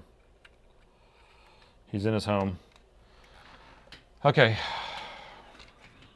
Back to the other screen. So I always do a detect first, make sure it detects, but I'm not going to hit OK. I'm just hitting cancel on that. So it's already selected on that original chip part number, which is the same part number here. And then we already have the buffer loaded with the file that we want. We're going to keep it at 30 because if it fails, then it's consistent with what the other one was doing. Hey, look, it can't read. That's funny. It just detected. And now it can't. Now it's not detecting. What are you doing? Okay. Okay, so it's erasing.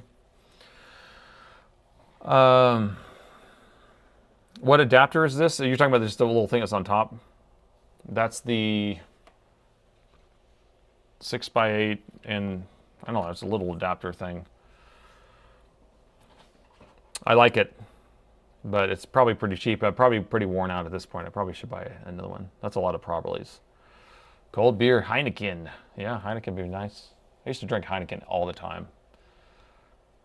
And then I went to a lot of craft beers, and then now I'm just kind of like, give me just a Mexican beer, just something simple. Yeah, clean the adapter with alcohol. That might be wise.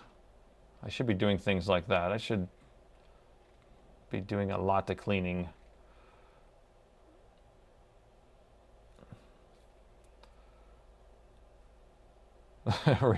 Card reader had too much alcohol. It was totally messed up. All right, so we were writing just fine. Modelo, I'm actually a Dos Equis guy. I don't like Modelo that much. I don't know. I know Modelo is like the #1 beer or whatever, but yeah, I like the lighter, like Dos Equis. Or 2X's. Rum and Jack and Coke. I like bourbon and ginger ale. That's my go-to. Look at that one. That one wrote just fine, didn't it? So, conclusive? I don't know. Was that a conclusive result?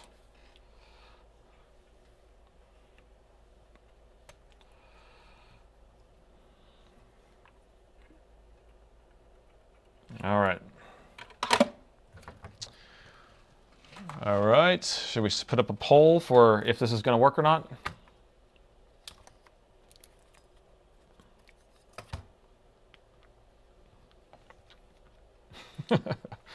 I fixed another BIOS.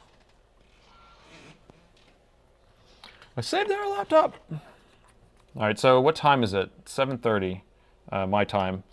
So we still have like another 45 minutes-ish that we can run. And so if this works, then maybe we can start on another one. Is that a good deal?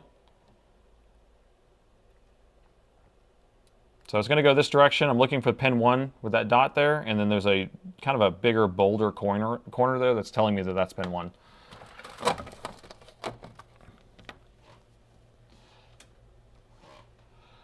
Dell needs to change their BIOS vendor. I mean, like I said, I've never seen a BIOS chip fail, so to me it doesn't, I don't know. I think it's more a fluke, if anything.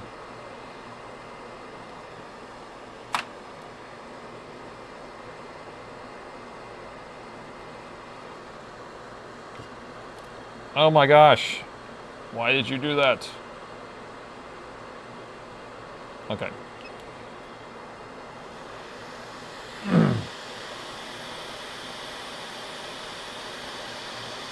It's 3:30 a.m. in Jordan. Why aren't you asleep? What are you doing?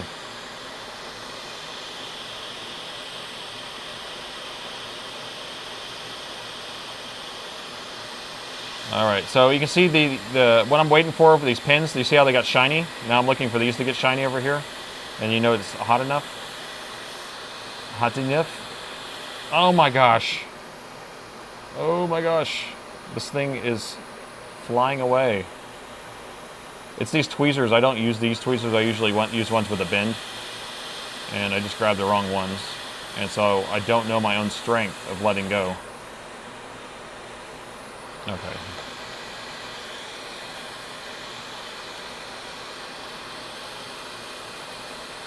All right, so we're just going to line it up right on top of those lines for the most part.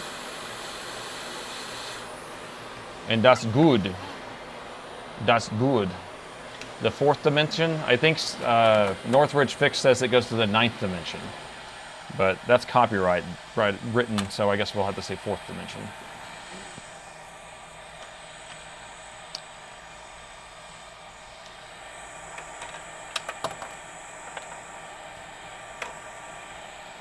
We'll let that cool off. Let me clean this up. Are we gonna say this is good? Bada bing, bada boom. Right? It's all fixed.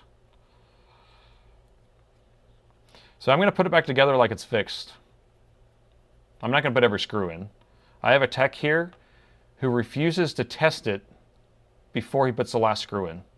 I'm like, dude, dude, you're killing me here. You sit there and you put all the screws back in because you know it's going to work. And yeah, I mean, he gets a pretty good success rate, but man, it's like The moment that you put that last screw in, and then you realize, oh yeah, it didn't work. Okay, so we remember this goes here,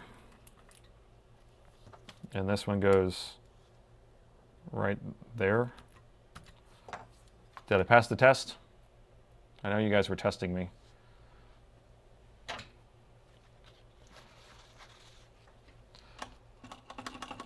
Poll? Should we do a poll? Yeah, let's do a poll for fun. Yeah.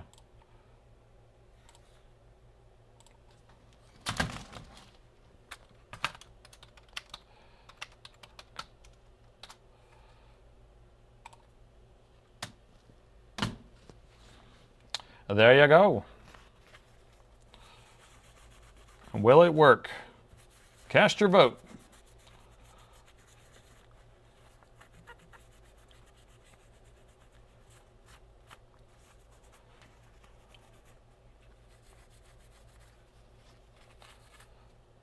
I mean, I think it seems probable to me because the chip was failed. You couldn't even write to it.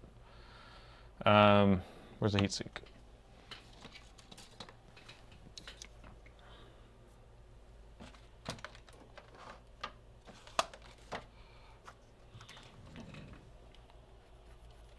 Where are we at? 82%?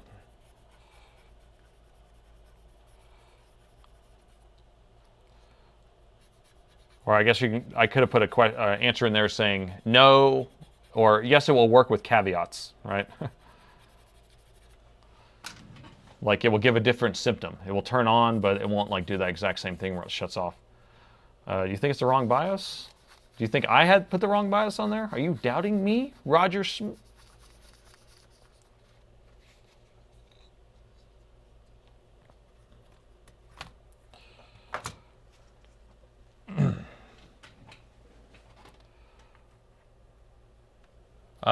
The vacuum fumes, no, I have a Weller, it's like a $1,000 fume extractor. It has a huge cartridge. The cartridge costs like $200 every time I change it out.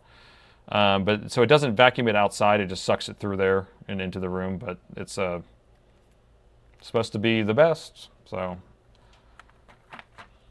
The best.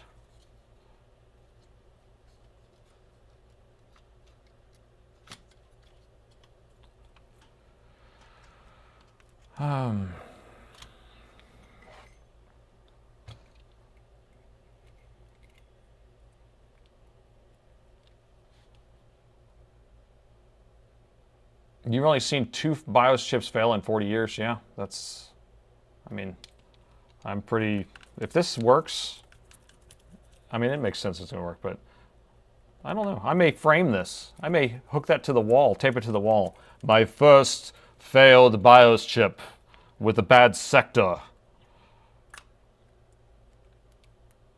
And I'll put it right next to my first dollar.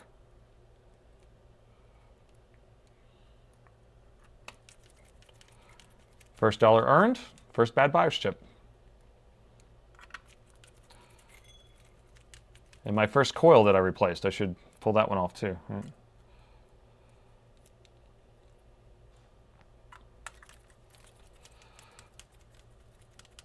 Okay. Of course, I put that on the wrong side, but I can change this out. This little daughter board needs to go on top of this, not under it. Oh, shoot. I realized that this chat...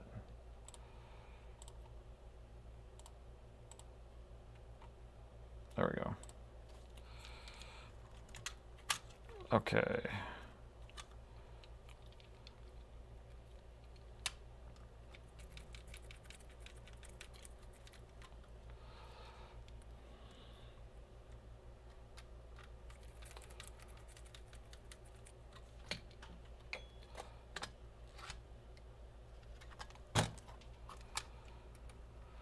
Hello, I just wanted to see how long it takes for my name to show up on the TV. All right, well that's a good sentence to test. I have it on ultra low latency, so it should be right around, I think 10 seconds or so, 15 seconds. I do like that, that's pretty funny. Hello, I'm just gonna write this sentence. for no reason. I was looking at, most people are watching my streams on TVs. Isn't that crazy? It's like 48% or 45%. Or not my streams, but just my videos in general. So I guess I'm boring enough to just be put on a TV. Or I'm as entertaining as Netflix. Whichever way you want to look at it. You got a TV there? Do we see another vote coming up? Who's watching this on TV? Yeah, I saw some statistic that more people are watching YouTube than Netflix now. It's like YouTube's like the #1 streaming service.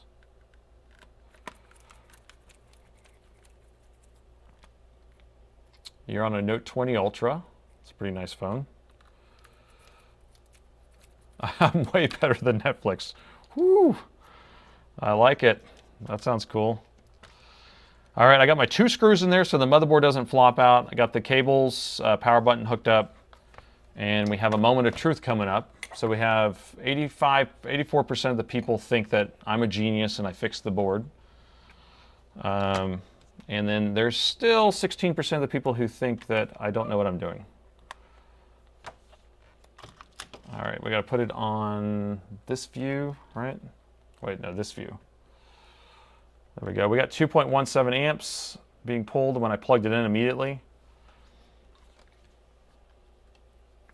Boot, baby, boot. We got an Alienware light.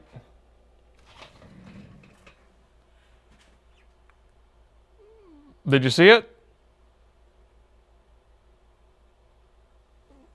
I saw it for a second.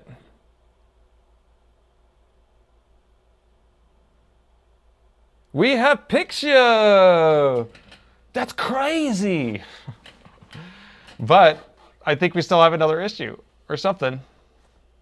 Is it going to stay on? Because it keeps doing it for a second and then shutting off. I don't know if it's still doing like the tests. Fans are cranking.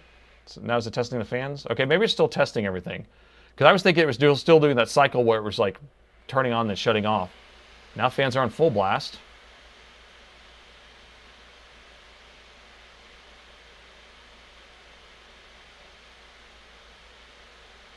Yeah, RAM training. Yeah, it could be. But now it's sitting at full fans. Okay, turned back off. Now?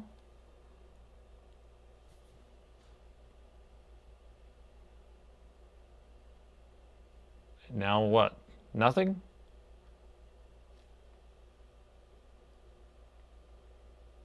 I'll press the power again.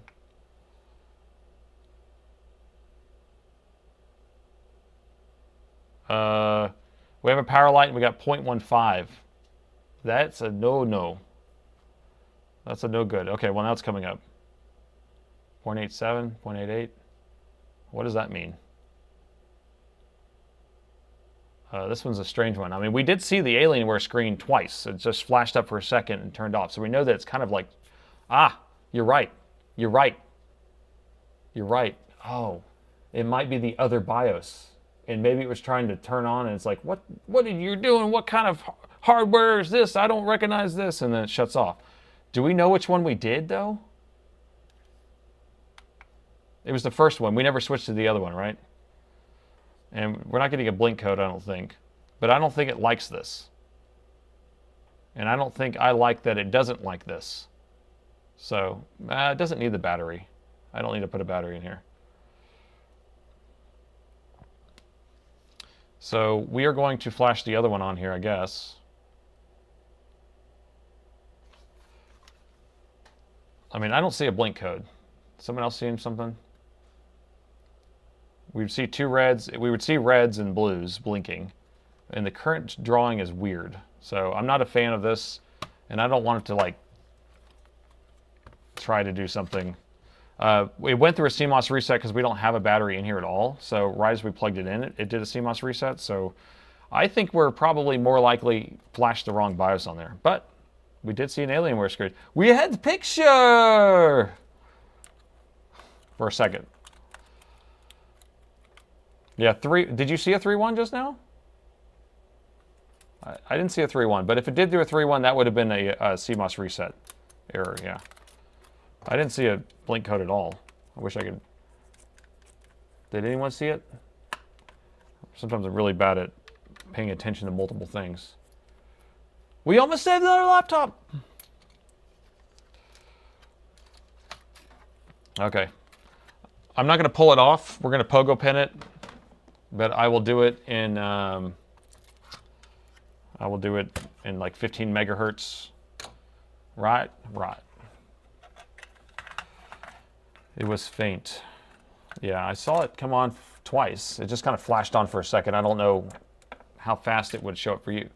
Yeah, I could try BIOS recovery now. Yeah. I'm just scared, kind of. Like, I don't know if that other CPU architecture file or whatever, you know, that's the lines that's in the BIOS is telling it to do something different, run different voltages or something like that. I don't, you know, so I'd rather not try to do it over and over again.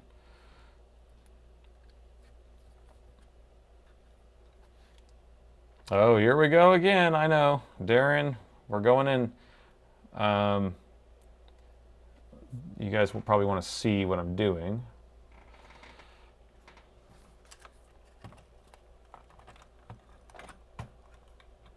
Something like that. Okay. So excited to hold this down for 5 minutes again. We have an alien. Okay, that's detected, but we need to load.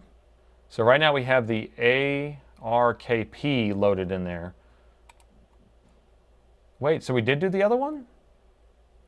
I guess we did.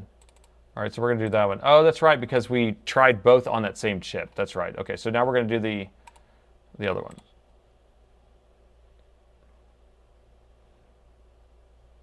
You saw a 3.6?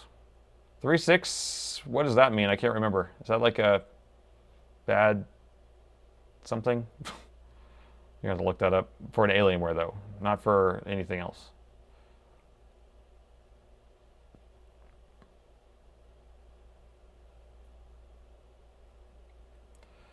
You used to do electronics years ago until your brain had a meltdown. Now I stock the shelves. Yeah. I mean, that's what's going to end up happening to me with all this lead I'm dealing with every single day. And looking through a microscope, my eyes are starting to go. Hold the pogo pen straight. Yeah, I know. I am. I'm trying not to breathe. It was a 3.6 you saw. Yeah, I mean, it could have. Can you look up what the 3.6 is real quick for an M15R6? So just type in M15R6 light codes. I can't move. I'm holding my breath. Yeah, the next BIOS we need to do is an AARP. Because system flash incomplete. Okay, that would be a 3.6. Holding still. Looking for the best BIOS programmer. Well, I like these T4800s, so you can get a T56. You don't need that. T4800 would be fine, or not 4800, but T48. I have a link in my video description. Okay, that was successful. Whew.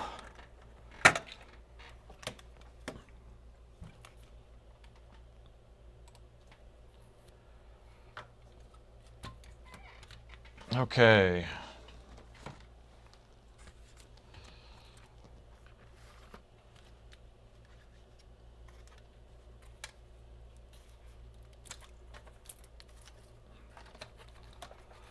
Boot, boot, boot.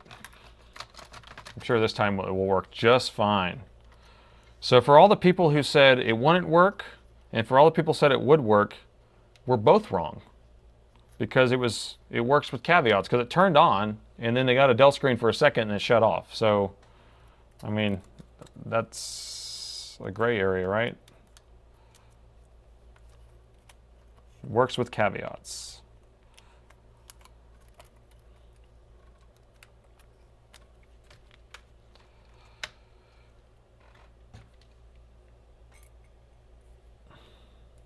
I think it should work now. Yeah, I agree. Yeah, I know I should put what caveats on the list.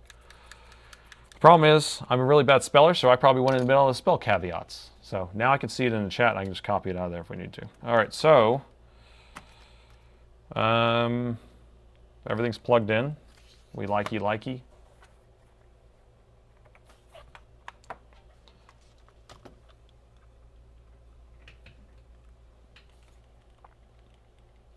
It's pulling current. I just plugged it in.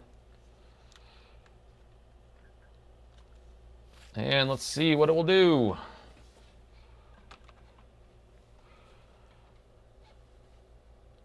Did you see it? I don't know how long. We had picture. And then it shut off again like the before. The same thing. And then get ready. It's probably going to do it again. Alienware screen. And then it shut off again. What is going on? That's a weird one. That's a weird. ME region? I guess. I saw the backlight come on again just then. And now the fans are cranking just like before. I don't know. This is not the normal, like, turn on thing. Oh, wait. We are getting a blink code. You guys are geniuses. What am I doing here?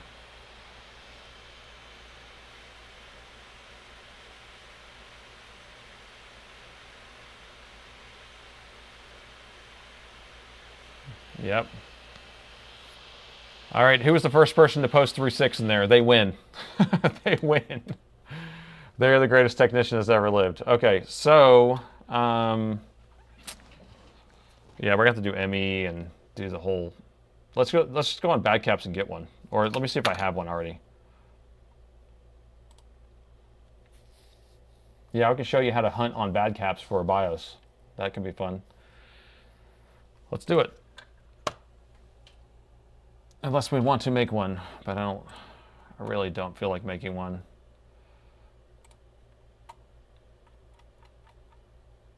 Did they just change their layout? Looks different. Yeah, they did. They just reskinned their website. Okay, M15 R6. M15 R6 BIOS. And this is the K452, I think it is. BIOS request. And so what usually happens here is like someone will post a BIOS and then someone will say try. And then it will be here and then it'll say, the next one will say, great, it worked. Like this one's saying thank you. Let's see. This one says try. Well, most people aren't reporting back, which is not helpful at all. So what I usually do is I'll try. So we'll try this one.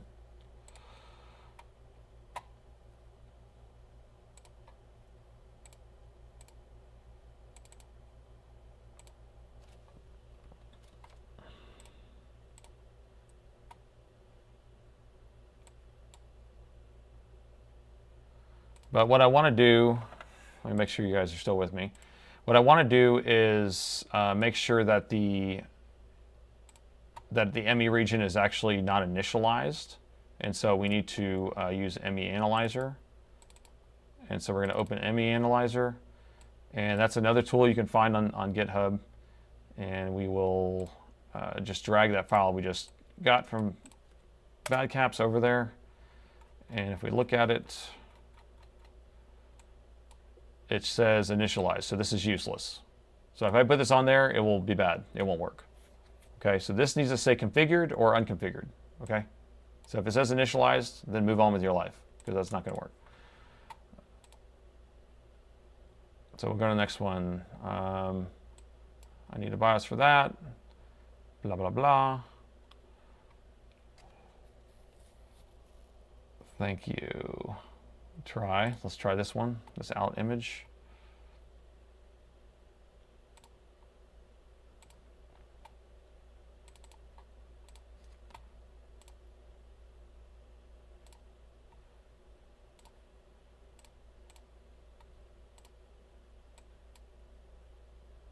Got it in there. We're going to open our ME Analyzer again.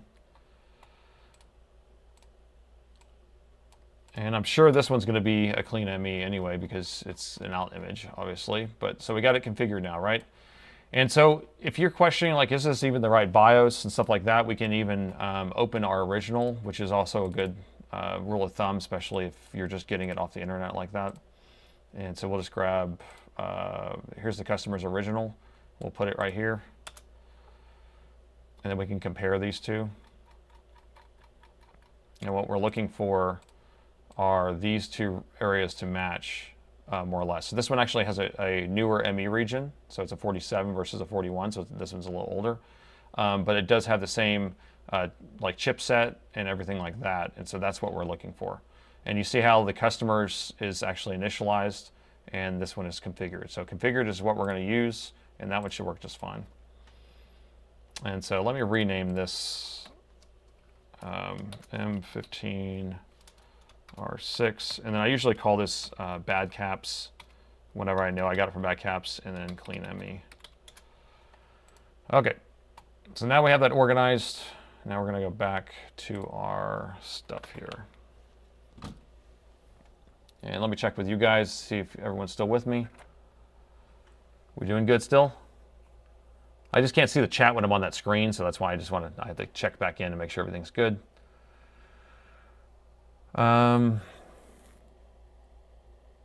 It looks like you guys are just chatting amongst yourself there. I can't multitask and do this at the same time. So we're going to get this going. Again, I have to pull the darn board out though. Yeah, hopefully I'm giving you some information that's useful. I mean, this is just kind of trial and error that I've always had to deal with every single day.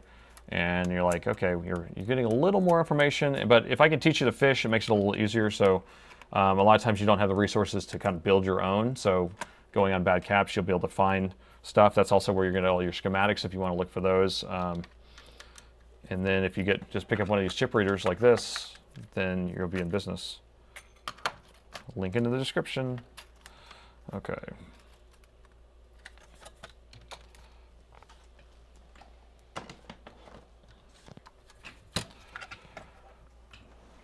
I don't think we'll have time for another repair after this. Sorry, guys. And gals. Okay, I want to detect again. Detected. You gotta load it. Bad caps clean. And stay still and hold your breath for the rest of your life. Okay.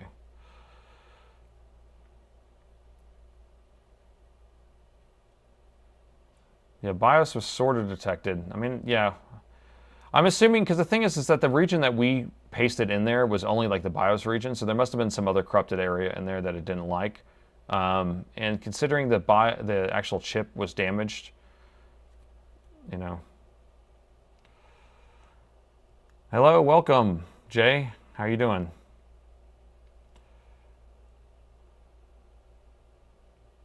Fish are easy. You just go to Publix, yeah? Which is a grocery store, yeah. Where's that at? We don't have any of those here. I think I saw some of those in Canada, maybe, when I was over there. Do I have a Discord? Not yet. And I kind of don't. It's hard to manage a Discord. I would need like a bunch of people to help. I know JFix you're on here, right? I think you're trying to get a Discord together, and I'm going to get on there with you, help with that.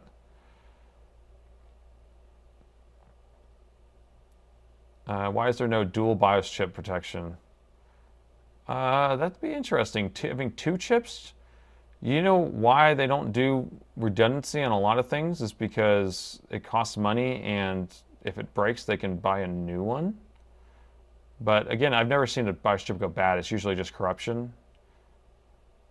But yeah, it would be cool if there was two chips, and then you could have one working, and then if it ever failed, then it reads off of that one because that one was untouched, and it was the last known good state, you know? So that's genius. You should sell that. You should sell that idea. Okay. Round 3 or 4. Boot, boot, boot. So, do we think it's going to work this time? With some file off the internet. Yeah, usually I'll build them myself, and we'll have to go through using the Intel, what is it called? Intel Image Tool, or whatever it is. Is that what it is? It's FIT, right? Can't remember that, what it's for. Okay, that's plugged in, that's plugged in. I need my 2 screws so my motherboard does not fall out. I'm gonna cross my fingers really good. 71%, 71.5%, that's very precise.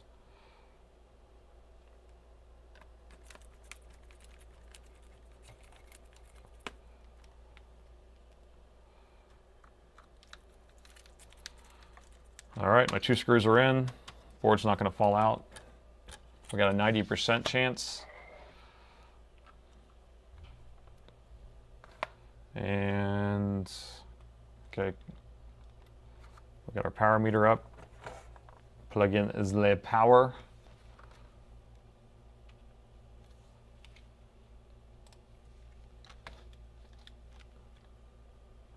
Drum roll. Crossing your junk.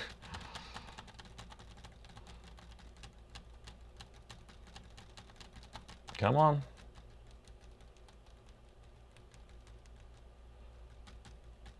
Jay, I appreciate, I'm glad you love the channel. Try to do the best I can. Okay, it is acting a little bit different. We did not get that flash of the Alienware screen coming up at a rogue time. It did take a little bit of time before it got up that 2.47 amps. Now we're at 2.5 amps. Fans are spinning up kind of like a normal. And then it turned off again. And then it's cycling almost like it was at the very starting, which is funny. 3 cycles. Oh my gosh, it's doing the exact thing from the starting when we first started. That's weird. What? What? That's crazy. You see how it's cycling up? I don't know if you can hear the fans, but the fans are start ramping, and it shuts off back down to 0. And then, yeah, so I don't know, yeah. EC? Could be. Does this one have an EC that we can program? I think so. Wait, why is now it's doing some, now the fans are staying on. Bad processor, if it does have a bad processor, it will tell us momentarily, but yeah, the RAM, remember we had that RAM error. We could try one of my sticks of RAM. And now it's just hanging there. What is going on here? Yeah, this has never happened before in one of my videos. Yeah. I mean, I don't, some computers you just don't, you know, doesn't fix right off the bat, but I don't check any of these out ahead of time. I like to go in completely blind, dry. I don't want to know a single, like, I go la la la la if someone's talking about the laptops that's getting checked in, if someone's bringing it in. I don't want to know anything about it. Because whenever I do the video, then everything's genuine, right? A genuine reaction. So this is quite interesting. Let it run for a while, yeah. I mean, the fact that it's just sitting there at 2.13 to me means that it's hit a wall. Wait, it turned off by itself. And it turned back on again. What is it doing? And now it's doing the cycling thing again. Okay. Might not be 100%. Yeah. Clean the original. Overheating. I mean, maybe overheated in the past, but I put fresh stuff on there. Might have writing the EC. Are we, yeah, I mean, I'm trying to figure out, I can't remember if this one has an EC chip that can be programmed separately or not. Now it's doing that same thing again. It did 3 ramp ups. Now it's at 2.16.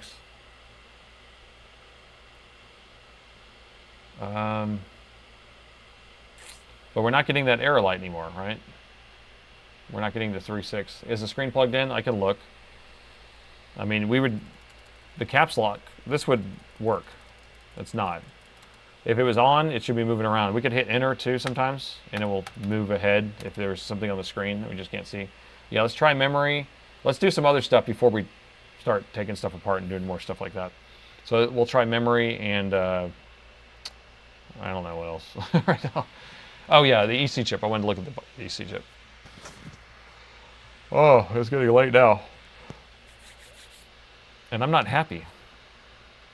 But again, you know, sometimes that's the problem with just finding a file on bad caps and be like, okay, here, they just said try this. And I'm like, okay. So we should have done our own. What was I doing? All right, so I'm going to pull their chip out, their memory out. And what is this, DDR4? So we got DDR4. Here's a beautiful stick. Beautiful. There we go. Just a happy little stick. Yeah, I need some water. You're right.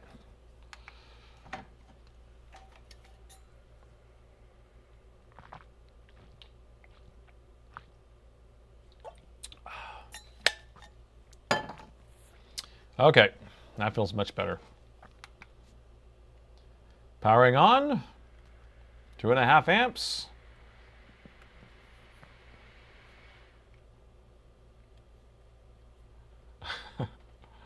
Oh, it's getting more interesting, but now you have to go. Darn it. Yeah, I don't know if this is getting more interesting because I'm getting more irritated. Hack the BIOS software. No caps lock, no EC. Yeah, possibly, but it's also no post, is what it could be. Does it need a larger power supply? I've seen they used to be able to charge with USB-C sometimes, but these will not power off a USB-C. I mean, we can try it, but... And this thing's still doing this weird cycle thing. Let's hook a battery up to it, just for fun. It shouldn't need a battery, but...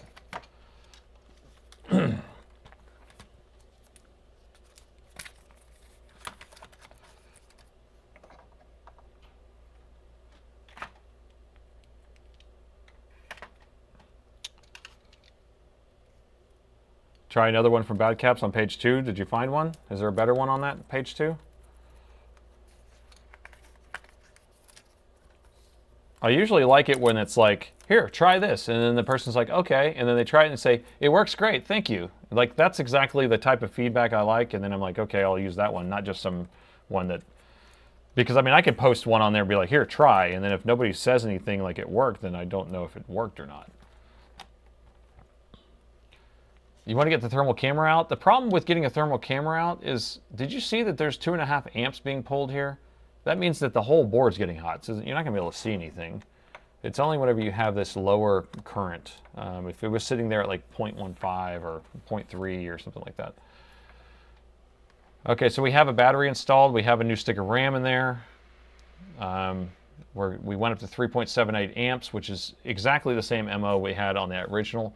How in the world could we have the exact same symptoms when we had a bad BIOS chip and a bad BIOS write? How is that possible? That leads me to believe that it's not the BIOS. It's kind of what that means to me. I mean, for it to do the exact same thing. Same amps, same everything. Like how, like...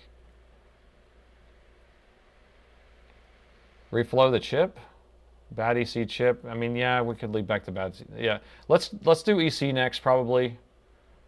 The BIOS chip is, I think, it's fine. The way that it's like soldered on there, in other words.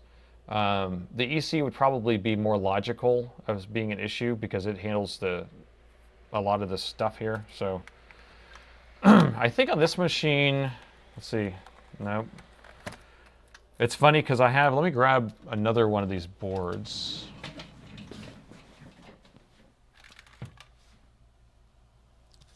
Yeah, check this out. Check this out. So this board, it's almost the same thing. You can see the exact same shape. It just doesn't have this little wing here. And you see how this one kind of flares out, and it flares out on this side. This one flares on both, but this one only flares on this one side.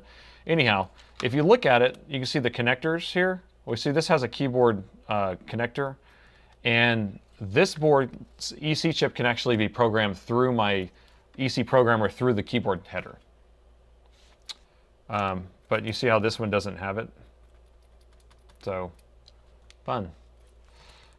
So I will have to look up what the pinout is. Yeah, I guess try, yeah, if it, the EC, yeah, what is the EC chip on this thing anyway? Oh, you know what? I think I noticed what EC chip it was, and it's not one that I can program. My programmer won't work with MECs or MECs and the other Novotel or whatever it is. I can only program E&Es from, or that's the only thing I've ever got to work properly. So if we do have that as an issue, I'm not going to be able to handle it. Reflow that chip. Okay, everyone wants me to reflow the chip, so I can do that to make people happy.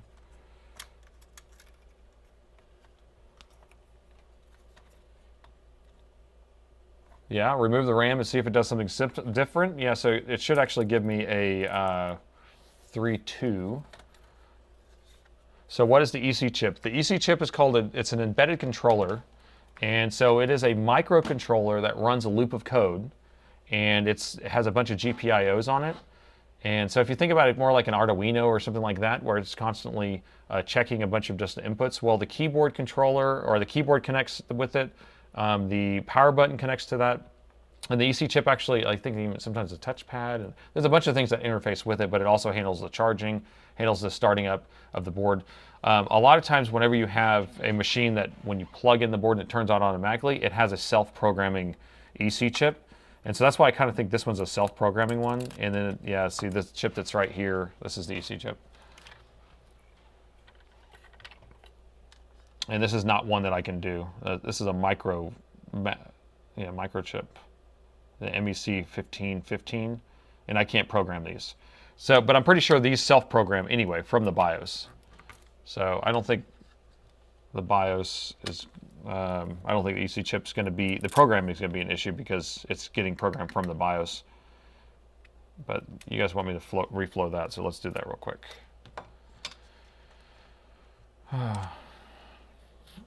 You want me to buy this programmer? Is this the one you're talking about?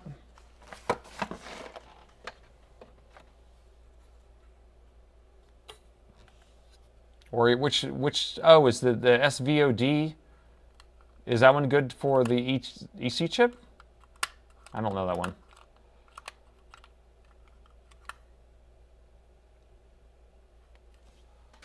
Yeah, this one's basic. That's what I was saying. This is a trash one. I was like, what?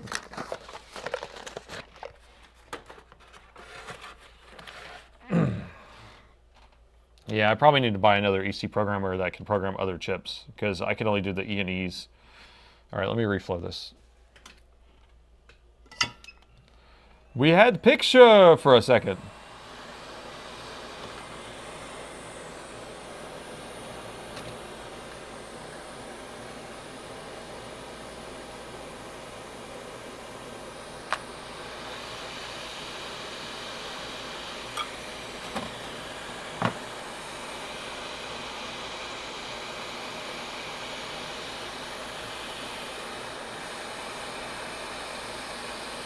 My solder joints are never bad. Just kidding. Yeah, see, it's soldered good. Look how it's in a happy little spot. There's only 8 pins on this thing, for God's sakes. So the SVOD's about 300. Yeah, I paid about $450, I think, for the EC programmer I have right now.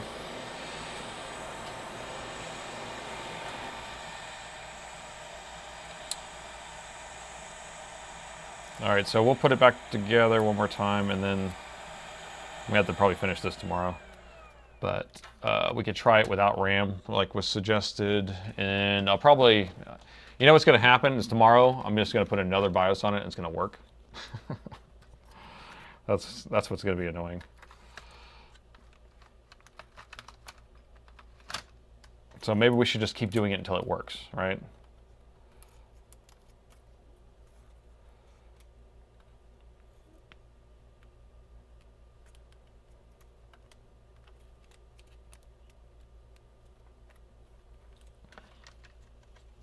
$600 people watching. All right.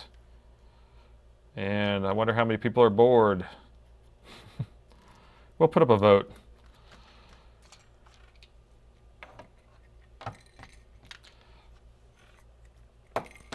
We still have 80% of the people think that it's going to work on this other poll.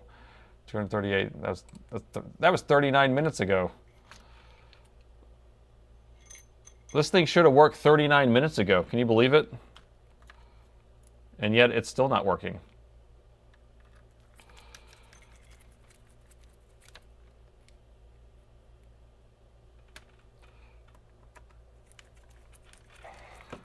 Okay.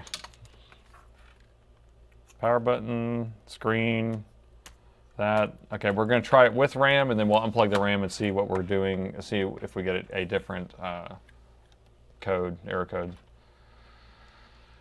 Okay. If you're bored, you would quietly go away. Yeah, that's a good way of doing it.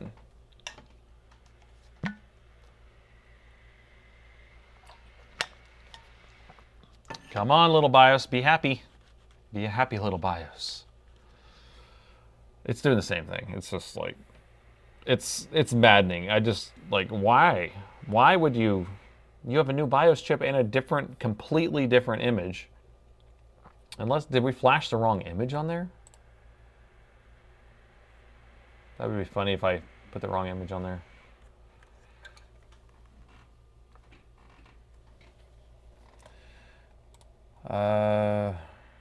What did we put on there? It is the correct one. So, no excuses, right? You have no excuses, laptop. You should be working right now. Okay, so I'm going to unplug the memory. And we're going to do it without memory. What we're trying to do with this is try to see if we get a different error code.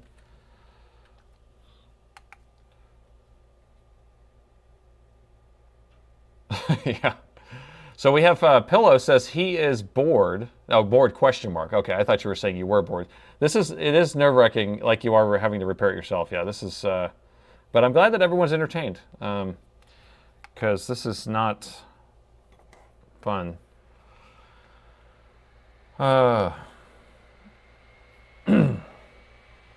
When it hits above 55 watts, it shuts off. So we're, yeah, right here. Get ready. Well, it's cranking longer. It's staying on, actually. Interesting. That is something different.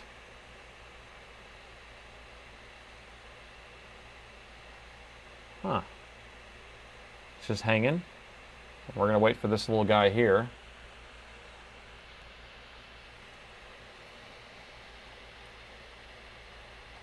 The display is okay because we saw the Alienware screen flash up on one of those other BIOSes that we put on there. Try flashing the original BIOS on the new chip. Yeah. Wait, hold on, I just thought of something. Okay, so the original BIOS, we extracted it off of there and we verified it. So we were able to read the entire chip, and we were able to verify it. And then on that chip, we tried to write back to it, and it kept erroring out this one same spot over and over again. Huh. I mean, here's what I want to do. I'm going to take their original BIOS. I'll take their original BIOS, we'll inject that BIOS into it, and then we'll do a clean ME on it. Let's put a clean ME on it. Let's just do it. Let's do it the right way. We're still not getting this error code. We should be getting a 2.3 right here. We're having no memory in the machine. We're just getting the fans on full. Read good, write bad. Yeah. Or no, when we were flashing it, we were actually writing it, and then when it tried to verify is when it failed. So it was reading on the verify, and it got to 89% on the original chip. I think it's time for thermal camera. Ooh, Mr. M7 wants a thermal camera.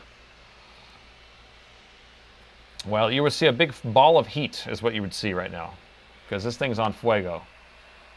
Yeah, it seems stuck. And yeah, the heatsink is burning hot. Well, it's not that hot actually, but it is hot. All right, I'm just gonna do a clean ME real quick on this BIOS, and then we'll continue.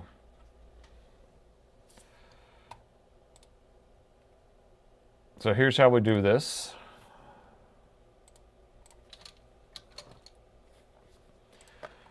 Have to open up more windows because when you do BIOS recovery, you have to have a million windows open. I wish they would have it all in one thing. So we need BIOS tools, and we need the fit tools, and then we need, I can't remember what tool we need here. So I'm going to take, oh yeah, because we didn't know which one is what. That's right, I forgot about that. I wish we knew which one it was out of those two.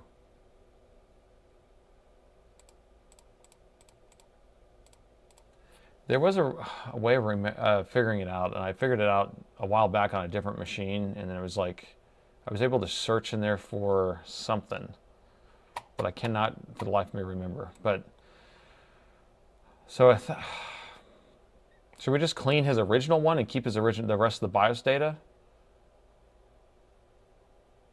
What do you think about that? Just do a clean ME region on his original? Or should I try to use one of these random ones? I'm not sure. Anyway. Okay.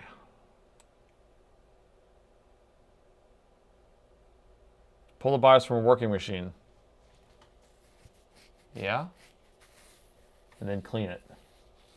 But we want to make sure it's the same specs, because then we'd have the same CPU. That's a good point. This is not, that's a totally different board. I don't have a lot of these machines are a little more of anomalies, the way that they have like the double wings and all that stuff, so it's going to be a little harder. I'd have to kind of, I don't think I have a board in stock. I might have a test machine for it.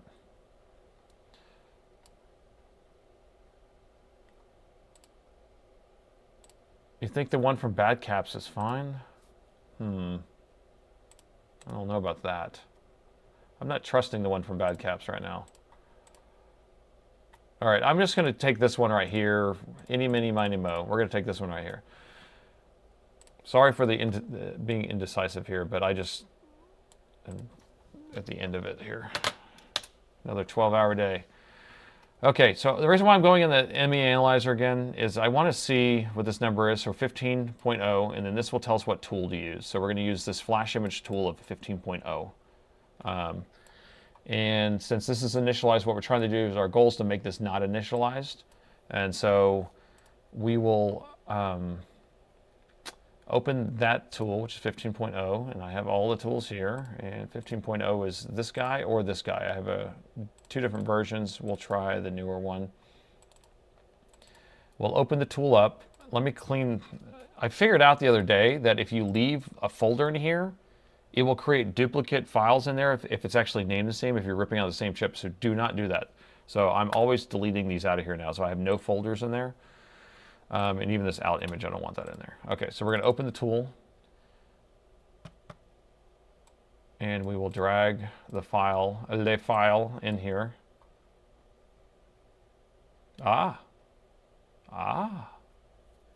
It's corrupted. Le file is corrupted. Okay, let's try this other one. So usually when I see it corrupted like that,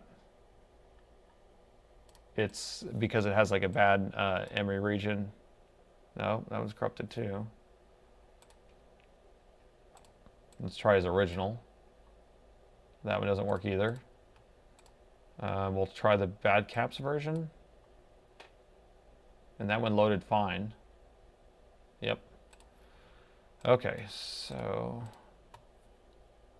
And see how it created folders for each one of those things we opened? So it has a folder for it already. So anyway, the first step, you're going to go in here. You're going to say intermediate files, none, or no. And then we want to save this. We're going to save an XML file that will allow us to reopen this as is. And we will name it, what do you want to name it? 15R5, R6. What is this? What are those letters there? It's supposed to be an Alienware. It doesn't matter, it's just arbitrary, just for us to remember. Okay, so I'm going to close the program. Now we can go into this folder. We have the dump. This actually broke up that file into a bunch of pieces. So we have our BIOS region. Here's a 16.84. We can actually, 16,384. Man, I cannot speak. And see, we have an EC region in here. So this is how I know that whenever we turn on the machine, it's actually rewriting the EC region.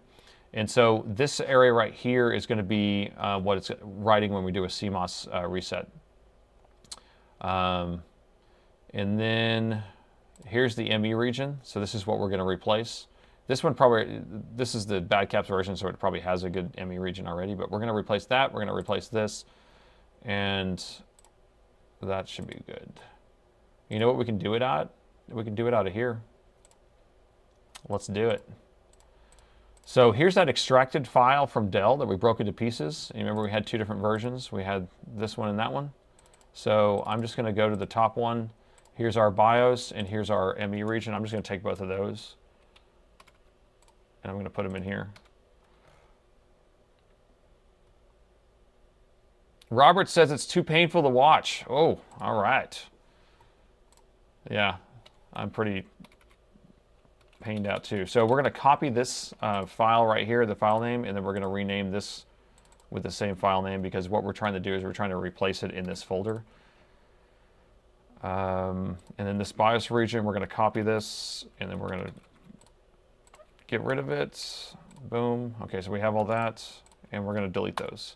So now we've replaced those two files, and then we're going to reopen the image tool and have it rebuild it with those things in place.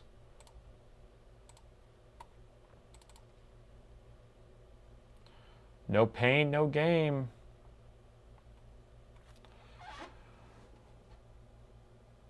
Okay, so we have it open now. I just did the file open, that XML file that we had saved, and then I'm just going to write the image out. And so it's reading out of that folder where all that stuff was in there, and then now it created an out image, and that's what we're going to use.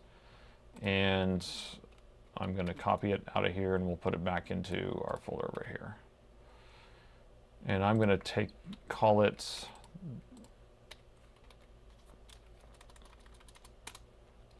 clean ME.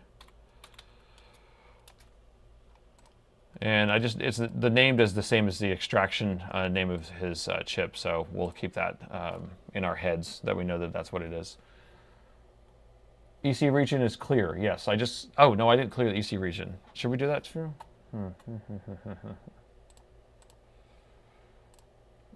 We have an EC region here. Embedded controller. Wait, no fuse. Embedded controller.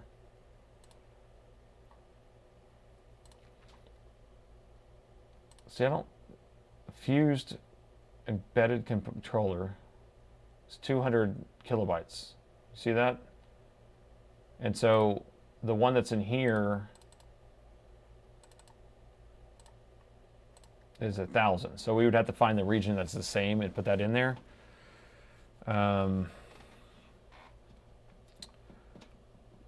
So yeah, the EC chip's going to be cleared when we unplug it, and it's going to rewrite it out of the BIOS. This is a different BIOS, so it should be rewriting it. Let's just go with this, I guess, because otherwise we have to open this up and we have to figure out where it matches. All right. So if here's our, well, it looks like the starting matches. So we might just be able to use the starting. So this is the EC region out of the, using the image tool, and this is the EC region out of Dell. That is 200 kilobytes. And the starting of it actually matches, so we might be able to just switch it out. All right, let's try it.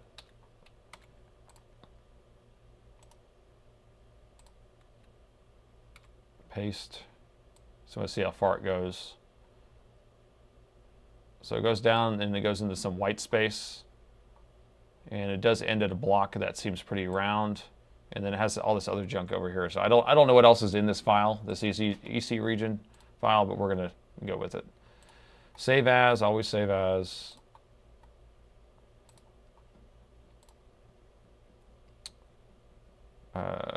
Tools 15.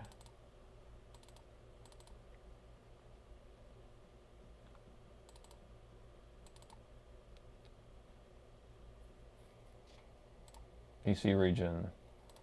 Oh, I guess we could just override it. No, because I can't because I'm in the same folder. It won't work. New. Okay, I gotta close this. Yeah, this is pretty cringy to watch, I can tell at this point. So first we're going to copy the name, then I'm going to do that, paste, and then we delete this. Oops. It's still open. Can't do anything when it's open.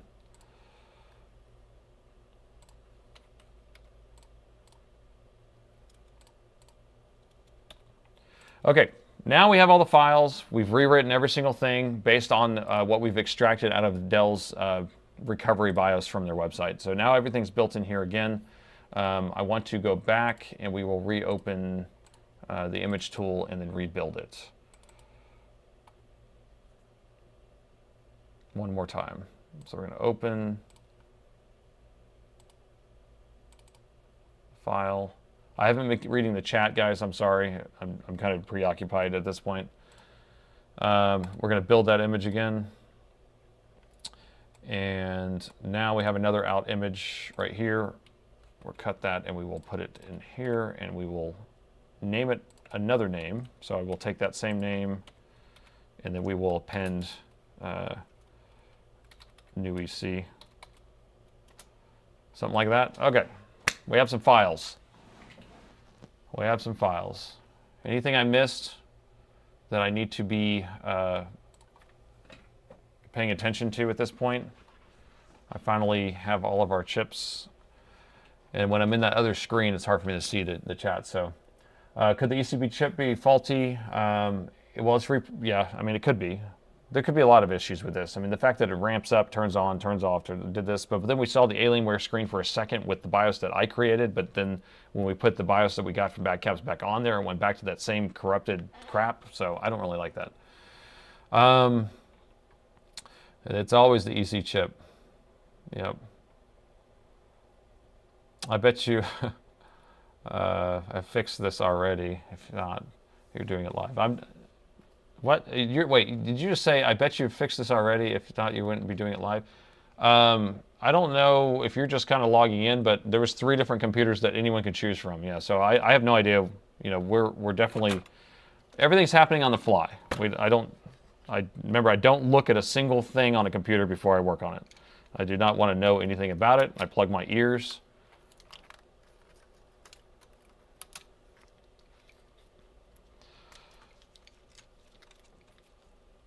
All right, I think you would have had to reflash it 4 times as fast. Yeah, I need to, hopefully this will be fast and be done, right?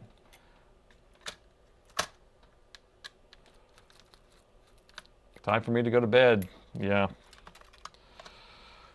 Okay, 8:33 my time. I've been here for 12.5 hours. Yeah, fingers crossed I can go home and have a bourbon. Easy pizza. Nothing's an easy pizza. It's even funny because it's like, even if you're like, oh, is this an easy pizza? We got like a capacitor that's out. Those don't happen very often, you know, where it's just something where you just turn it on or you figure out that there's a shorted capacitor somewhere. And if you're a Soren, you just break it off of there and you're done. That would be easy.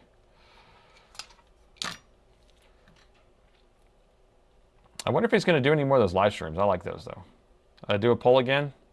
Okay. Let's do a poll again. I'll get it in there, and then y'all can... I'll start doing it.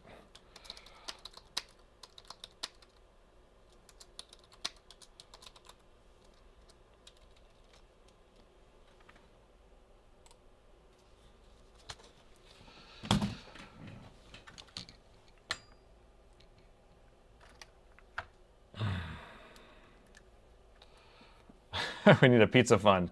Yeah, I guess we could start a different goal there for pizza.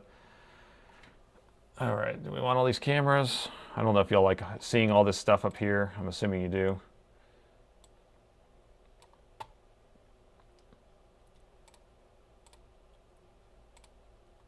Okay, that's detected. We're going to load. Which one are we loading?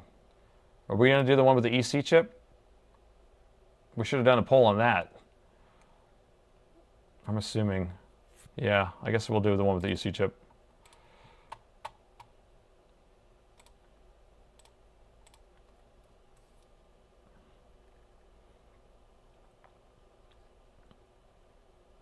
Yeah, bourbon fun. Some Elijah Craig. Some barrel. Give me some good stuff.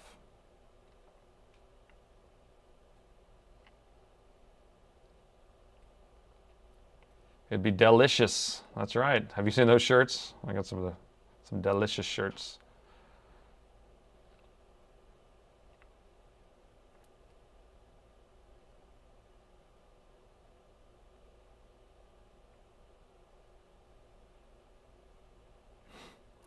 One-eyed monster. I like that. Usually I don't like seeing guys flashing. Yeah, I'm flashing, guys. Yes, I'm very happy that everyone has humor. Okay, hold on. I'm holding my breath. I can't talk too much.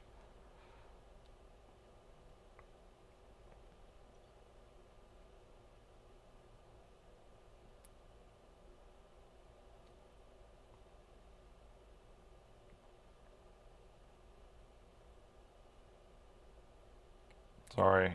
Holding my breath.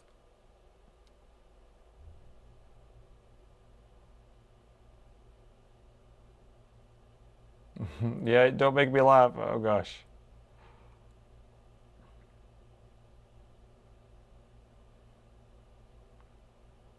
Verifying. If it fails, mill of time, yeah. Okay. All right. All right. We're good. Yay! Okay, will it work this time? Yes. Man, you guys are optimistic. I don't even think it's going to work. I give it like 10% or something crazy. I'm like defeated on it.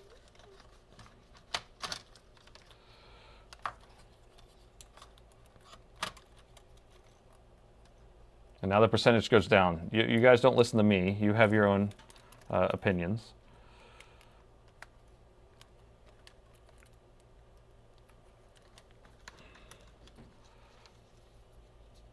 I'm sweating bullets. We got someone voting 1.2% chance.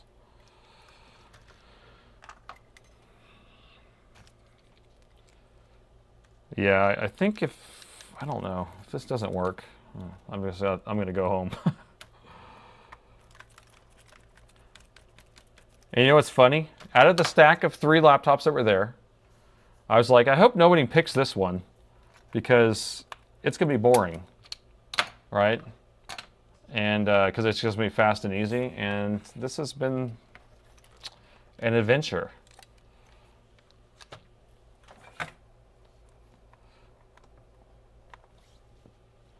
Okay, plug it in.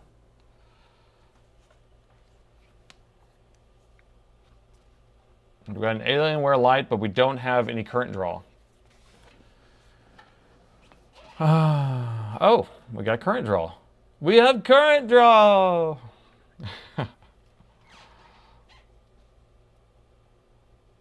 But it's not acting normal.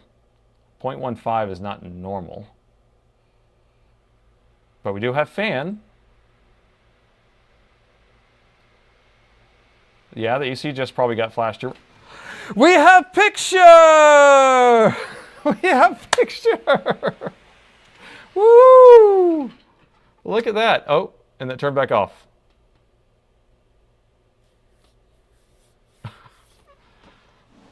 Okay, is it gonna stay on? Why did the picture go away?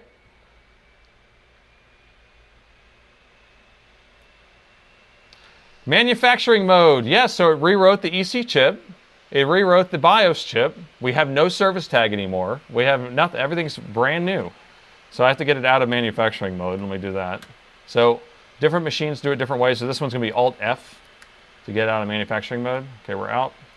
And then now we can go to the BIOS setup.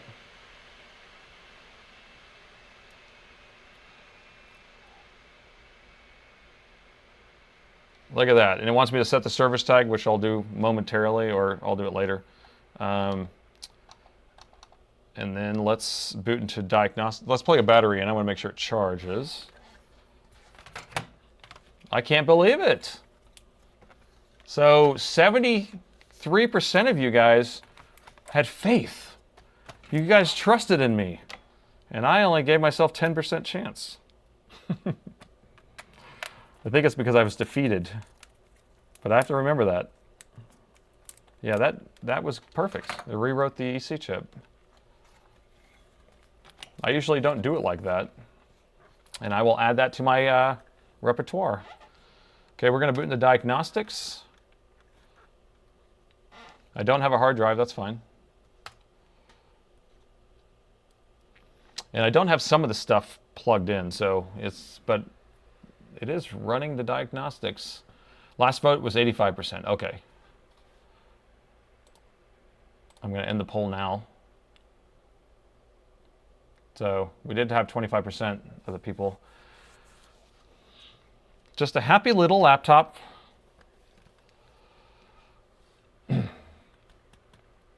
Mecha, Power spiked. I saved another laptop. Yeah, the EC region, that was the ticket, I think. Yeah, that was awesome.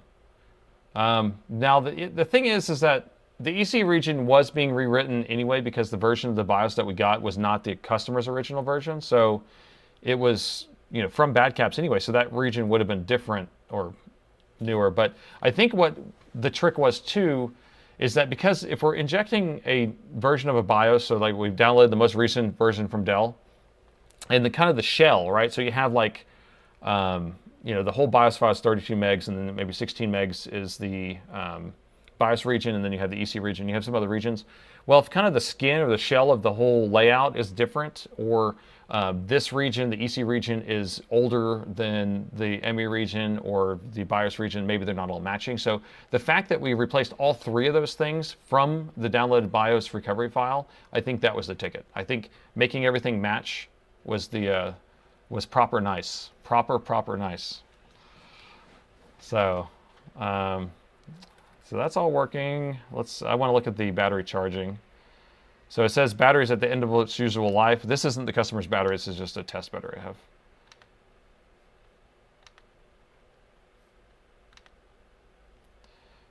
0%, and it is charging. We've got 1,600 gigawatts going into it.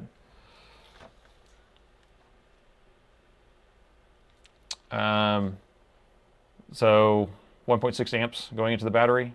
My charger's detected. Now we're at 2%, and then I'm going to unplug it, and I'm going to have it run off battery, which is doing that just fine, and it's blinking like crazy.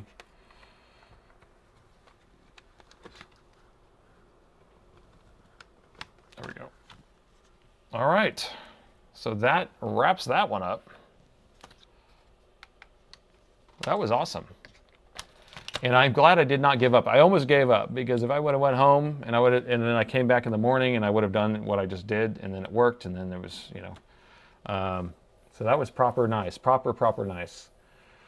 So bad, okay, so sum it up. So this thing had a bad BIOS chip that actually had a corrupted sector, or whatever you want to call it, right? And so that it was corrupted, and so then when it was trying to even fix it, or maybe whenever it was flashing a BIOS update, it failed. That's what he said. When it flashed a BIOS update, it failed. And it would do that if the BIOS chip was messed up, right? Like, here's his book, right? So he posted on Reddit outlining the situation. And so, yeah, having the issue. it was stuck in a loop after opening it up. And then you try the BIOS recovery, which we know that that doesn't do anything. So yeah, so that makes sense. You know, BIOS chip was actually bad, and then which was a first. And so I'm going to frame this. I'm going to put this on the wall, and we will keep that as our first failed BIOS chip. It's not the destination, but it's the journey.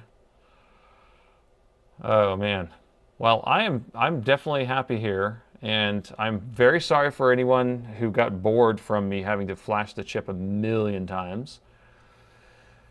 But I guess it was worth it. And I hope that you learned some of the stuff from these little tricks and, you know, different things that I've done. Should we look at one of these other ones real quick? I'm tired, but I kind of want to look at one of these other ones real. Let's grab that 9300 or 9310. I'm just gonna plug it in for a second. We're just gonna look at it just for a second. Okay? Yeah. Or I can do the other Alienware.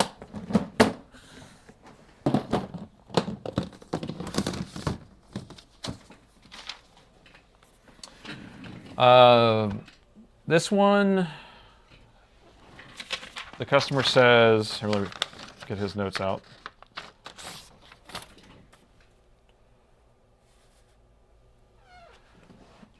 Laptop functions perfectly fine on battery. I use another battery, that would charge battery. So both USB-C ports don't work to negotiate 20 volts and stays at 0 amp draw.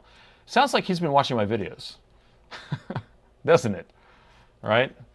So the gist of this would be, most likely there's PD controller chips or power delivery chips on either side, and the USB-C will, here, let me get my cable, sorry. And we'll turn that on. Wait, yeah, there it is. Okay, so the USB-C has a PD controller chip on either side that has to negotiate to the 20 volts. So it starts out at 5 volts, and when you plug it in, it will go up to 20. And I'm plugging that in, and it negotiated 20 volts for me just now, but I'm not seeing it on the screen. Let me open my app.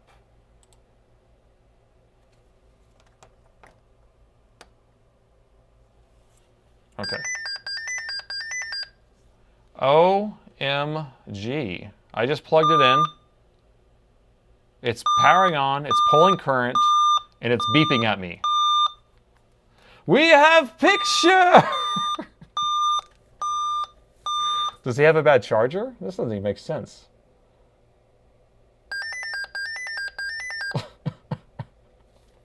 Okay, I'm gonna turn it off real quick. Now sometimes there's the fixed $250. No, I would definitely not charge him anything for this if it's fine. There is cases sometimes where the USB-C plug, if you plug it in upside down or backwards, it will do different things. So we see it's negotiating the 20 volts right there. I'm going to unplug the cable, and I'm going to flip the cable over and plug it back in. Now look at that. You see I have something different? See how it's pulsing? Aha! Aha! See, so it's, he may just have a bad port in general, and now I just flipped it back over, and my adapter's shorted out. So now it doesn't work at all. So there we go. We know that there's something going on in there. You may have a mangled USB-C port, like the pins are messed up inside of there. You want me to do voltage injection on a machine that works? No, I'm not doing that. Not gonna do it. Solder, if people want to solder, yeah. The USB-C port probably needs to be replaced on this one, is probably what I'm guessing, on this side. And then this side, I'm gonna have to reset my charger real quick. BRB.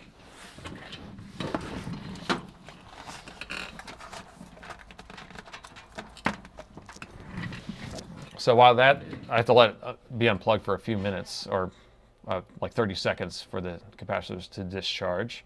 But so this side probably is going to do something similar, and so sometimes it's tied together. The ports will interact with each other, and then we'll have an issue. Is your laptop here, Greg? Is your laptop here, Greg? Greg has a 17R4. He wants to know if we're going to work on it live. I know that we have an M17R4 in the queue. I wonder if that one's yours.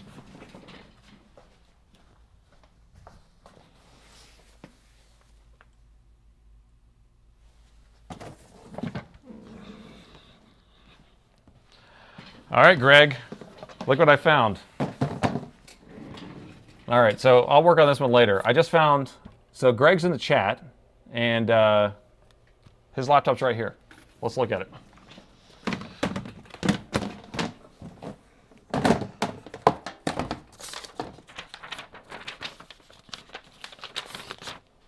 Oh, this one's beautiful. This is a proper nice laptop.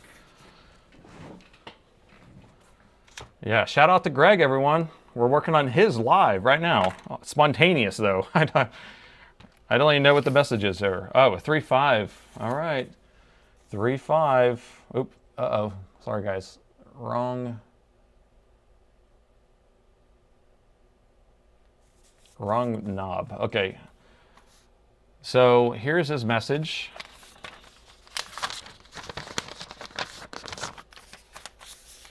Okay.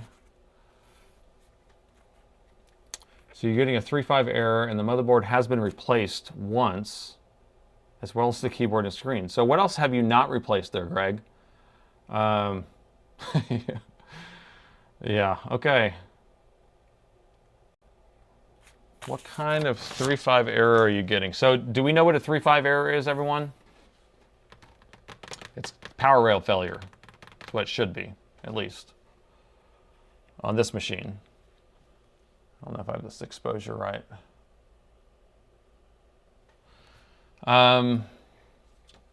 Let's plug it in. Yeah, Greg, go ahead and give us a little more history, since everyone's interested. And so we have context of what it's doing. Greg will tell us a little story in a second, and I will plug it in.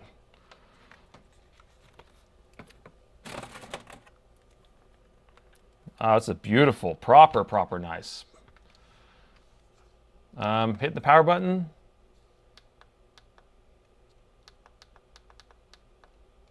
Nothing's happening. We're going to plug in the power. I need to change power meters. There we go.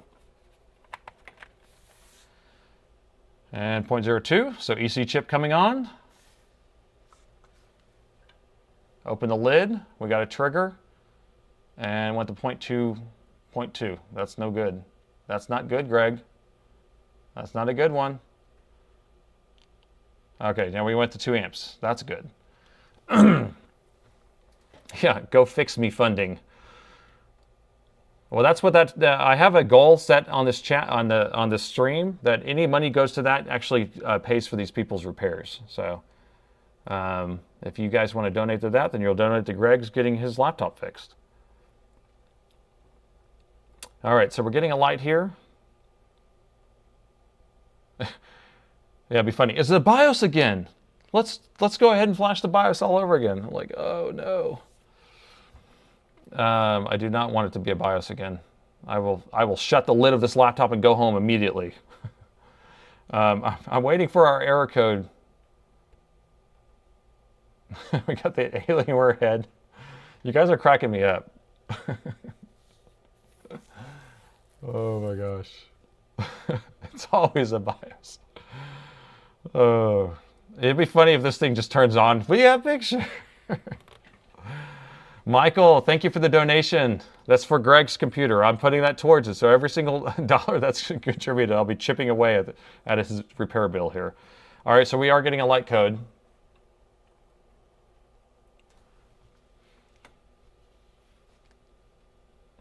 Un, deux, trois. Un, deux, trois, quatre, cinq. So 1, 2, 3, 1, 2, 3, 4, 5. So we have a 3.5, and 3.5 is a power rail failure. I know because I've looked it up every single day, but you're welcome to look it up. So you type in Alienware M17R4 light codes, and then it will pull up a list on Dell's site, and then it's 3.5 is going to be the power rail failure. So which power rail is failing, Greg? What did you do? So you didn't replace the motherboard though, right? You had it replaced. So did it like work and then fail?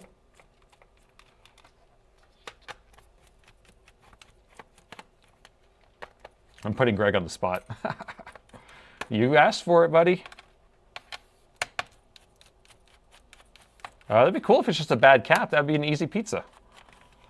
Easy pizza.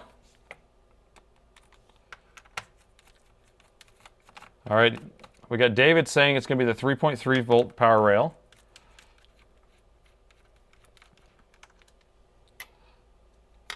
Uh-oh.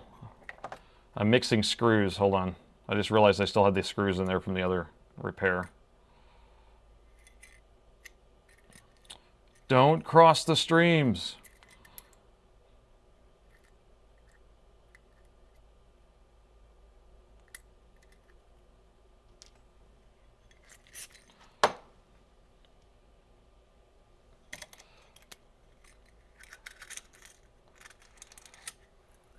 Okay.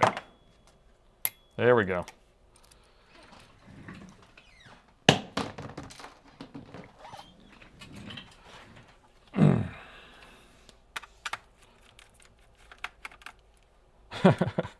Greg, you're guilty of power rail failure. Okay, so anyway, I wanted to try to figure out, let's see. Did we figure out, Greg, did you replace this board yourself or did you have it send off somewhere? I don't know if I missed that. Was it like a under warranty with Dell? Is that what you were saying? And they had replaced it at one point? This is actually a really good machine. I like the M15R4. There are some quirks with it still, you know, some EC issues sometimes. Ooh, and look, he put a WD black in there. Good choice. It's a good drive.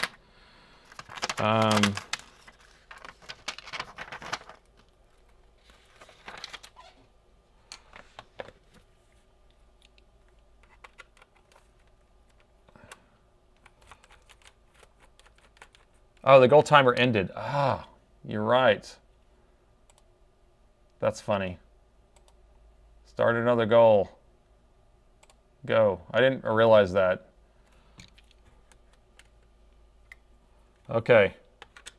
Make it so, everyone. Take care of Greg. You're my boy, Greg. I'm getting loopy now. I don't know why I'm still here, but I'm enjoying myself. That's why I'm still here, I guess. And I hope everyone else is enjoying themselves. Don't forget the screws inside. Yeah, I just got them. I was a little delayed. Okay, this is a beautiful board. Beautiful. So it was powering on. Greg had that warranty for years. Yeah, it ended. Sorry, now I'm going back to the chat. Dell was great, but $300. Yes, I got it. Okay.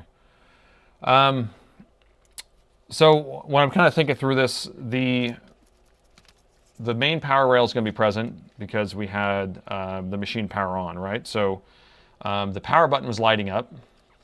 So we had our 3.3. Most likely the 5 volts there too.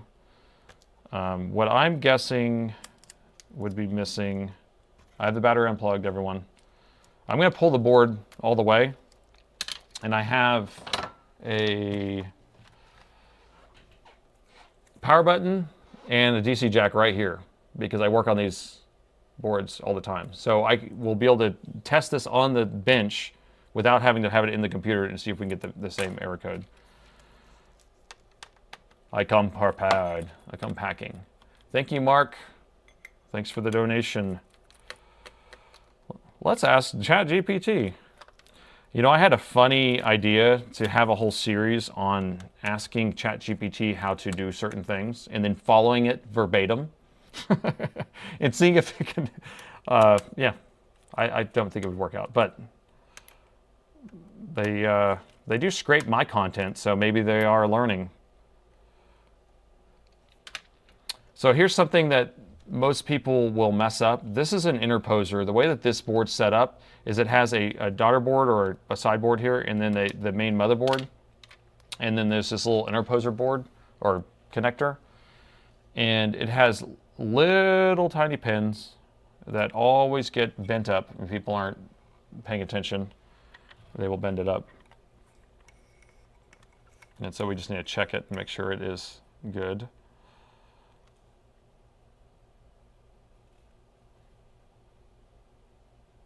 Looks good. So I'm going to be very careful with that.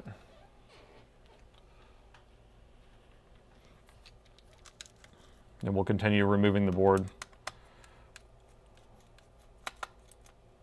Thank you, Halbert.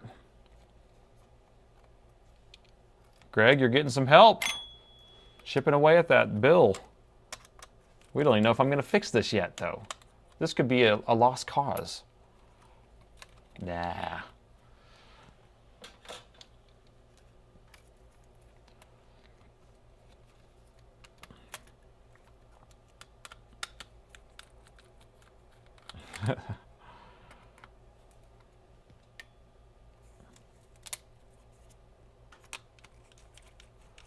Okay. Nice microscope. Is that a pickup line? The microscope I use, I have a link inside the video description. And it is a trinocular microscope. I would never get anything else. It drives me crazy if you had to sacrifice one of your eyes just to use a camera.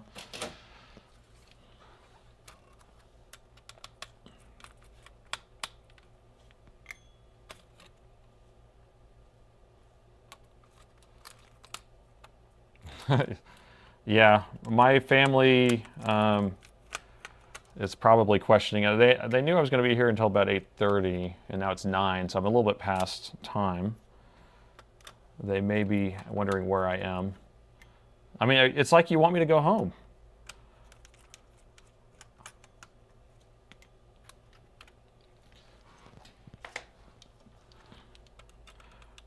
This is kind of exciting, though, to work on something on the spot, impromptu, for some guy who's just logging in, and he happened to have his laptop here.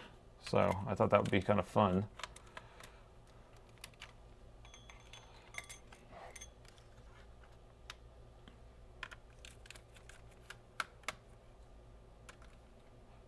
I'm not gonna, no, can't stop at the bar. Those days are over. Those days are over. I can't believe that still 600 people are watching this. Watching me unscrew screws.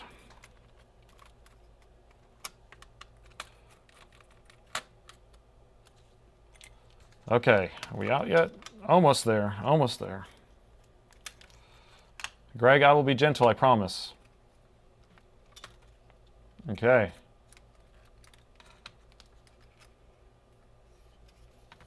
What are we missing? There it is, okay. And the motherboard is out.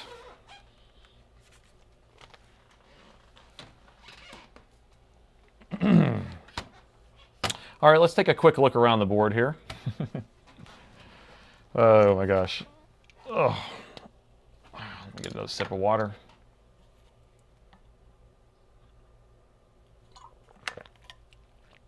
You trust me. All right. Well, Greg, this might be part of your problem. You ready? What about all that dust? You see that? Oh. Oh. Oh. Whew.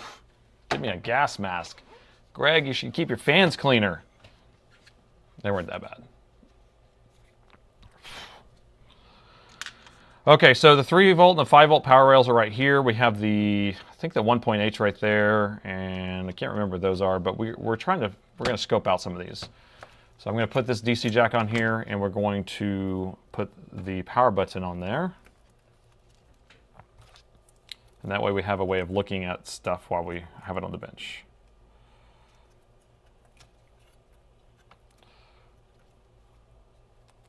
It's 4 a.m. Why are you still awake? Or I guess maybe you just woke up.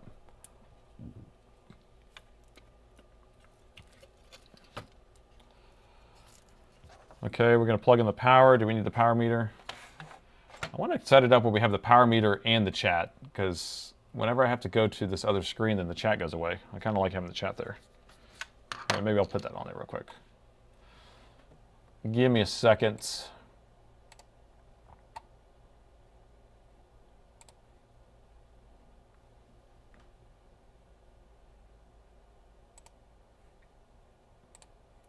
Boom. I made it happen though. There we go.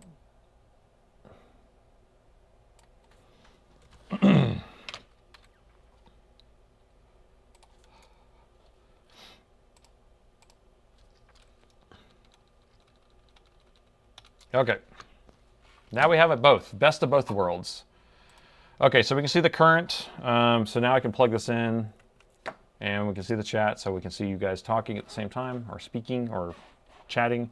All right, so when we plug this in, it doesn't come on automatically, so that's why we have the power button. I'm going to press the power button to turn it on. And then we want to be able to measure the power rails right here. Now, on this machine, I've seen the EC chip be bad a lot. Like, I mean, an excessive amount of times, a lot. And look, the chat went away. Darn it. But 3 volt and 5 volt power rails are right here. Here, we'll do it on the overhead, and I'll just zoom in. That'll work. This is the 3 volt and the 5 volt, or versa vicer.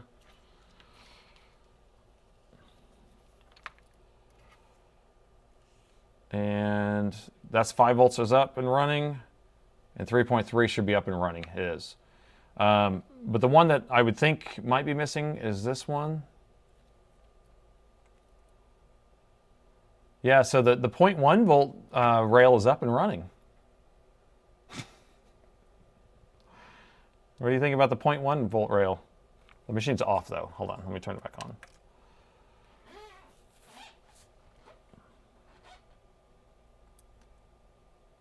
The machine is not pulling any current now. It's just sitting there. Why is it doing that? 0.1. 0.1. Okay, so it's, and now it's back to the power rail failure. And so in order for me to power up the power rails again, I need to unplug it because it won't turn back on again.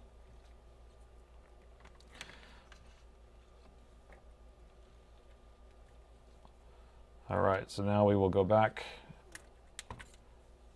powering it on. Let's see if our 0.1, yeah, our 0.1 volt power rail is up and running perfectly. It's working great. Greg, did you know there's not a 0.1 volt power rail?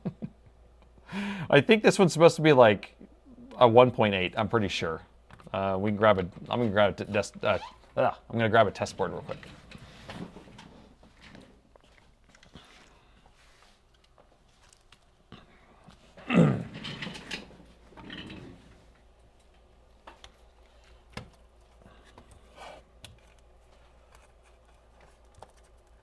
Watch it start smoking. I hope not. That would be very, very bad. All right, so here's our test board. This is one that works, but for some reason the LCD always turns off after like 45 seconds. I've never figured out why, and so I just use this as a test board. And we'll fire it up right here. There's a power button right there.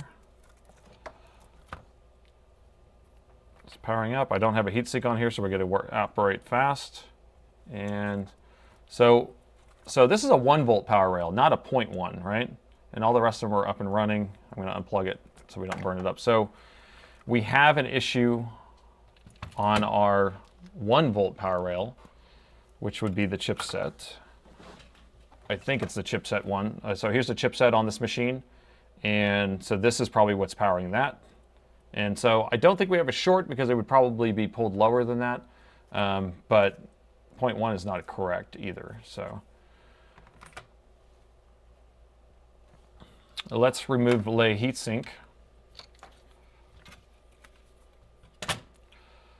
Bad EC or cap, which one? I don't think it's the EC chip right now because it is powering on, the power button's responding, all that stuff. Because a lot of times when this machine has a bad EC chip, which is, here's the EC chip, that embedded controller we're talking about, that runs a loop of code, the power button ties straight to that and it wouldn't be able to respond. But, you know, it's not to say it couldn't be.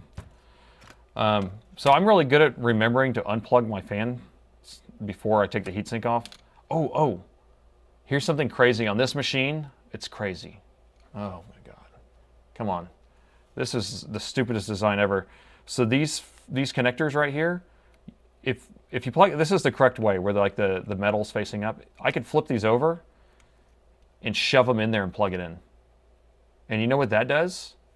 These tie straight to the EC chip and for the fan speed control, and it blows out the EC chip. It puts a hole right in it. Like a hole just right through it. So don't flip your fan connectors over, okay? I had a guy who had, he was like, oh, I'm going to change my thermal paste out. I took his M17 R4 apart, changed out the thermal paste, put it back together, and then then it wouldn't turn on. And then so he bought another motherboard and installed it, and then it wouldn't turn on. And he sends them both boards to me, the entire machine, and then I immediately could see that there's a hole in both of the EC chips. And so I ended up just replacing the EC chips with brand new ones, and then I had to program them because they don't have a programmer, or they don't come automatically programmed. And then, so then he had 2 working boards, which is nice. So, and I think, I'm trying to remember if he ended up just giving me one of the boards as payment. He probably did. I can't remember exactly, but yeah, it's stupid that they would design that like that. Okay, Greg, let's see how bad your thermal paste is. Here we go. So we're rocking it back and forth, remember? We don't just lift straight up and bend these pipes. We're rocking it first to release it. And did I get all the screws out? Ah, secret screw right here. Okay. Here, let's zoom in for this one. Boop, boop, boop, boop, boop. Ooh, wow, crusty. Wow. Wow. I don't know how much I like this.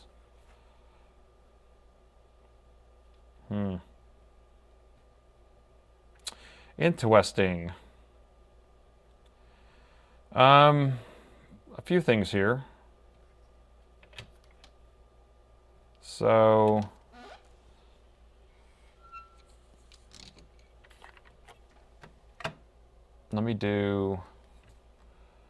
let's look at this real quick. Let's investigate that. Is that 2 pads on top of each other? Or is that just an imprint? No, I think that must be an imprint. Okay, I was thinking it was double stacked right there. And that's a no-no. Because you have a specified thickness that you need to have, and you don't want to have anything more than that. So, you know, that's fine. And this goo is okay. Fairly fresh.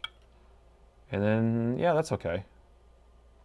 But what I was looking at over here was these chips aren't protected. 1, 2, 3, nothing over there. So you only have 3 of the chips are actually staying cool. So I don't know. I mean, that's a pretty weird one. Okay, let's figure out why this 1 volt is not coming on. We will address that later. Well, I will address it tomorrow, I can tell you that, because we're not going to be putting it all back together tonight. Greg, I don't think you want me working on it. I'm in almost 13, 14 hours. You know, I guess 14 hours, yeah. So our 1 volt power rail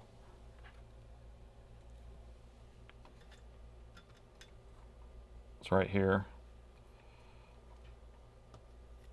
And what chip controls it? So this coil is the output of the 1 volt power rail, but I don't know what controls it, what creates it. There's our EC chip.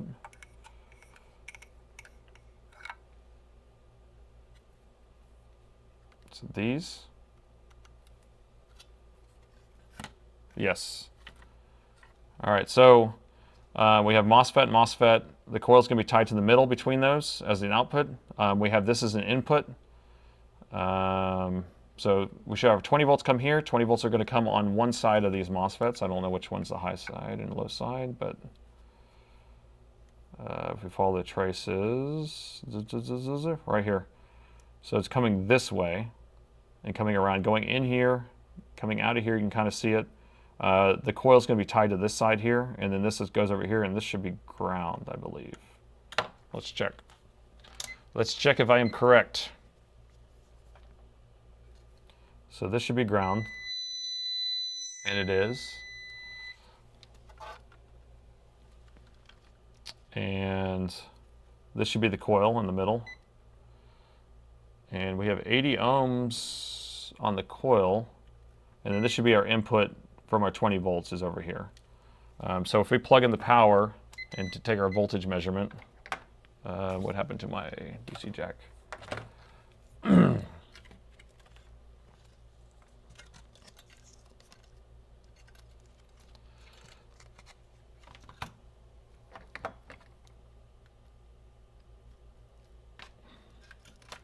All right, so I'm going to turn this on a short burst. I'm not going to leave it on that long because I don't have a heatsink on here, but we are going to get lined up to measure.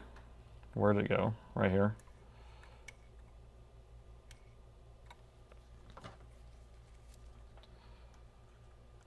So, okay, we're on voltage mode. You could see the meter.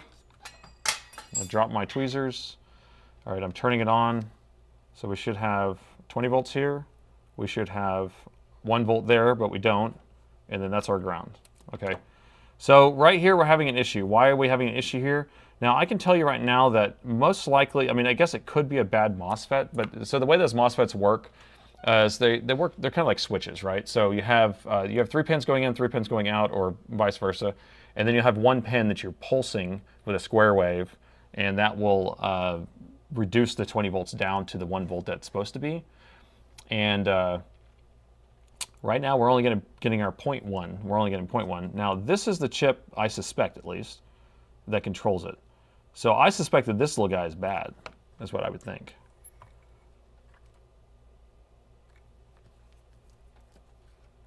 And why would it have 0.1 though? So it's almost like it's trying to produce something. I guess we can look at the gate and see what we're getting on that gate pin. So here's our gate pin. And so if we measure that while it's on, we'll be able to see what voltage is being sent there. 0.1. And we're getting 0.1 sent to that gate pin. So the MOSFET's doing what it's supposed to do. It's turning on, it's setting out the right amount. So what chip is it? This is the chip that we're going to need to replace probably. So this is what's controlling that pin. And if it's only sending 0.1 volts there, then it's only going to get 0.1 volts out. So, so yeah, we'll replace this guy, and hopefully we will be good. What do you think? One thing I don't like is all this stuff around here. You see that? You see this? Those are going to make it hard. Makes it very hard.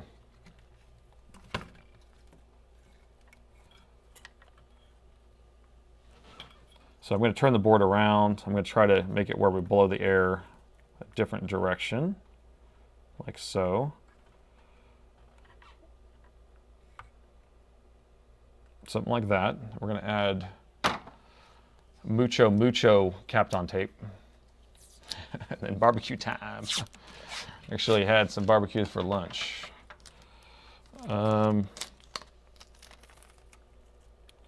I'm just going to put some across here like this.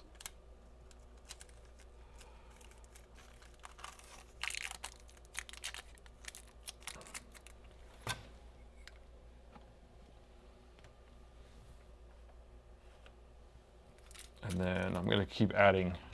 So this right here, so I use this one. It's like really thin Kapton tape, you know, heat resistive tape. And then this is my favorite stuff right here. So this is Kapton tape, but it's 2 mil thick. Or well, they call it 2 mil, so it's not really 2 mil thick, but it's thick. It's thick. And this stuff will protect those connectors. So I'm going to line it up across here like that. So I'm going to just double up on that one. And then this other one over here, we will add one across the other direction.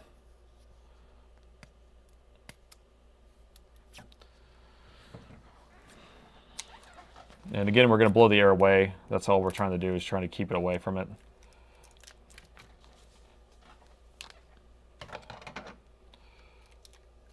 Okay, I don't like how this is annoyingly in my way a little bit, but I think we'll be okay. Okay, I think we're good.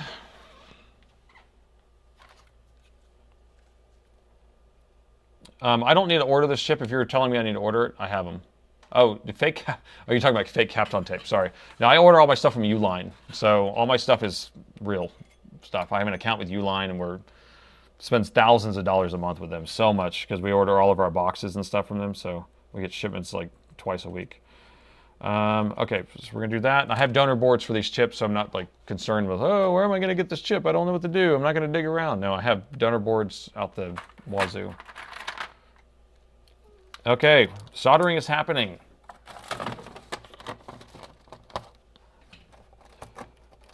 Got to get our air ready. Let's do it.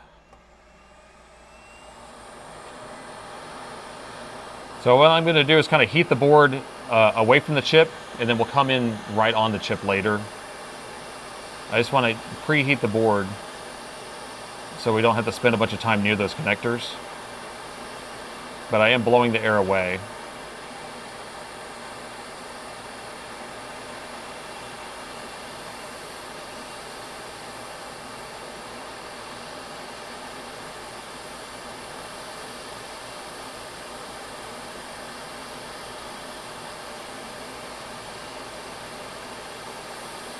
Almost. This board is really thick too, so it takes a long time to heat up.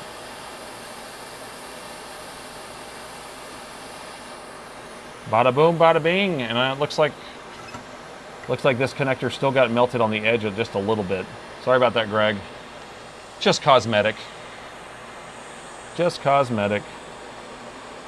I wonder if we can put another heat shield there or something. Oh, I have that metal tape. We can have some of that copper tape on there or something. Oh, man, my back is killing me. Oh, hope we get a donor board. Oh, sorry. Now I'm yawning. It's not a very good presentation. All right, here's the donor board. It's willing to donate its chip to your cause, Greg. Preheat the bottom, yeah. I have a heater I can put it on. That's why I just like to heat it away, and then if I heat just kind of away from it, then I do it. Yeah, I have a copper foil. Maybe we'll just use that.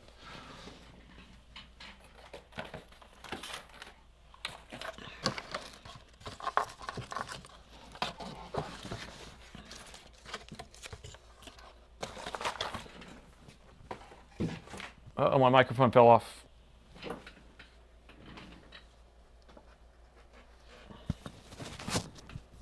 All right, sorry about that. You can still hear me, I hope.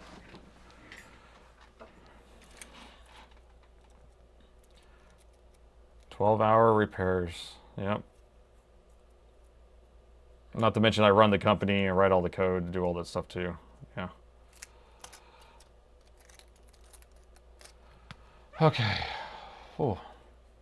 I have a Twitch account, and I thought about it. Like, at some point, I feel like this could be a Twitch thing, but there's nobody twitching, right? This type of content, so I could corner the market on this, right?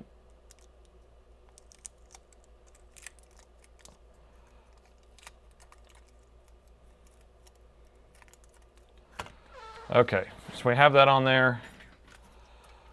And this one, I don't care as much about because I already stole that connector, I can tell.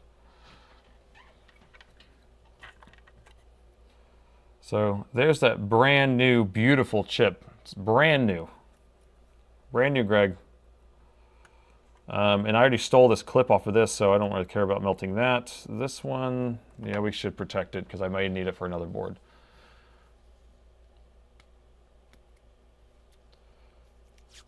Yeah, if I had a Twitch stream, would you guys watch it?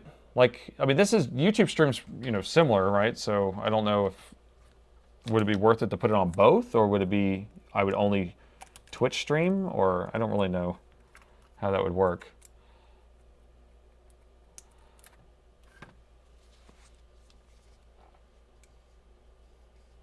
Yeah, either one seems fine to me. But Twitch has the whole like you know, ecosystem of all the other bits and all the other stuff. Like I only watch a couple like chess YouTube streamers on Twitch. That's all I watch. That's about it. All right, I'm just gonna tuck that little guy there, and if that gets melted, I don't care too.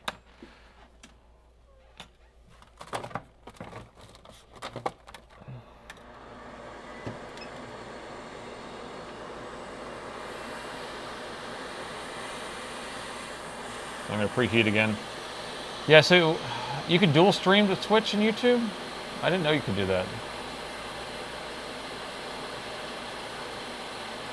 But I don't know how to get the chat in both. I think I would have to just pick what chat I'm talking to, right?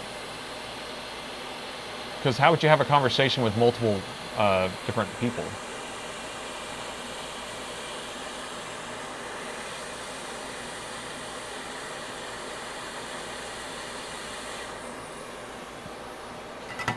Look, I melted that one too. Just a happy little connector that's melted.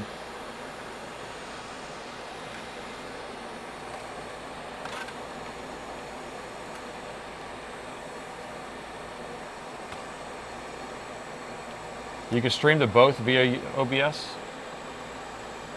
Oh, is a plug-in to merge the chat? That'd be sick. Wow. Okay, well, I might be trying to do that in the future. I mean, this is my longest stream ever. I mean, where are we at? 3.5 hours. Whoa. That's nuts. Okay. Well, I do get carried away sometimes. And that first BIOS one should have been done really quickly. I don't know why it took so long. I'm actually going to put some fresh solder on that because then it will melt easier. And I like it to melt easier. Do a restream. Go home, bro. Yeah, I know. I need to. I just want to finish this. Imagine if we put this chip on here and the 1-volt power rail comes up and the board turns on and works. That would be awesome, right? Which chess streamers do I watch? Mainly Eric Rosen, but maybe Gotham and people like that. But Eric Rosen I like the way he does his like tournaments and stuff, and he just kind of like randomly logs into different tournaments and does that. And he's pretty good at describing the way that he plays and stuff. Okay.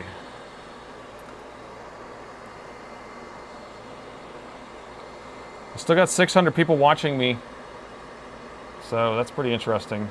All right, pin 1, you can see it in that corner. It's that dot, and then pin 1's that corner there, so we do have it lined up properly. Will we get this on here without melting it further? I don't know. I don't know.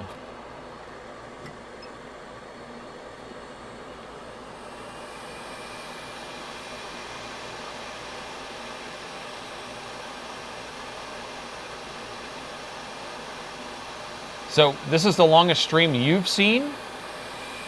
Well, this is the longest stream I've ever done. So, but I'm making you actually watch the longest stream you've ever done. Well, if this works, yes, I deserve a reward. Uh-oh. Let me close that latch.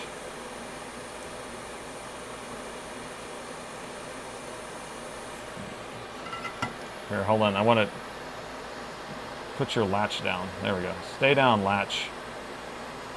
There we go. Okay, try this again.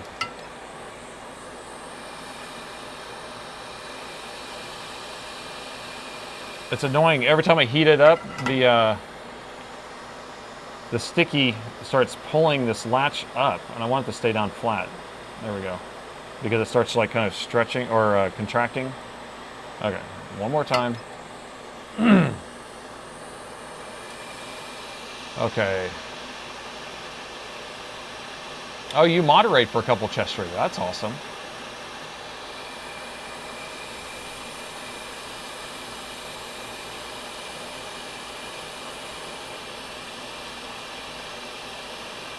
You've been part of a 12-hour stream? Wow. That's crazy. Oh no, don't fly away, chip. Don't you do it. You pesky little chip.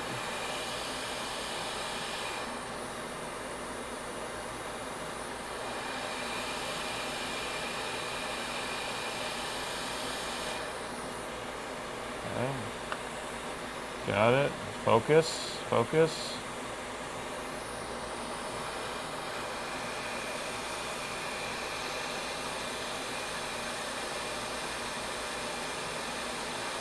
There we go. You see how it's like resting in place where it needs to be in its little home? Okay. Whew. Okay, we got it. Oh, man. Oh. Well, it's nice if it works. If it doesn't work, for tonight, I'm tired. All right, agreed?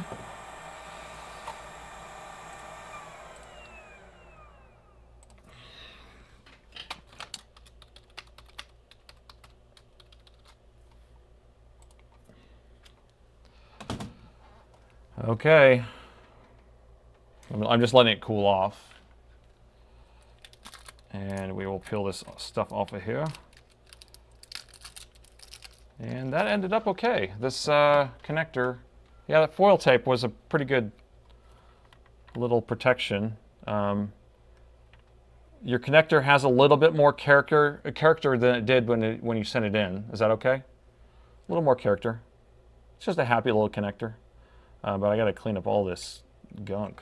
Ugh.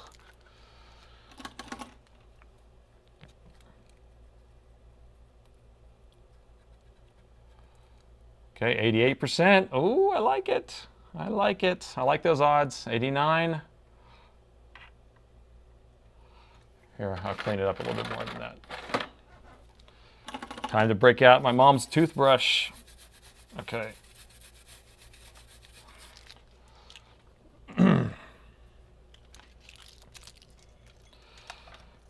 All right.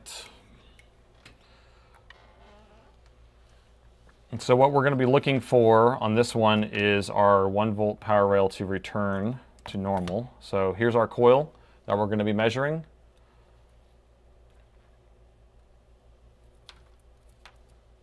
And now I plug in the power. We got our power meter there. Keep an eye out for magic smoke. Bzz. Okay, no magic smoke. Turn it on. And we don't have much time, I realize, so.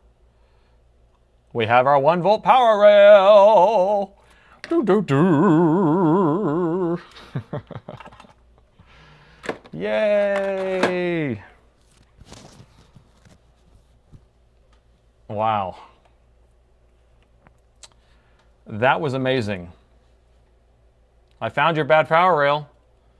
It's because you had a 0.1 power rail. You were trying to one-up everybody with that 0.1 power rail. But we put it back to 1 volt. So if I put this back together, it's going to work. I'm tired. I'm not going to put it back together right now. But I saved it on a laptop. Whoop, whoop. And 89% of the people believed in me. Let's see what it says. So 11% of the people did not believe that I could do it. They must have not been watching my videos. Oh, man. Well, I am going to call it. It's 9:30 here. And I've been here a long day. And I will be back next week, 6 p.m., same time, same place. I want to thank everybody who donated tonight. That will go towards Greg's repair and the other person's repair. I'll split it. And I appreciate each and every single one of you guys. And thanks for watching.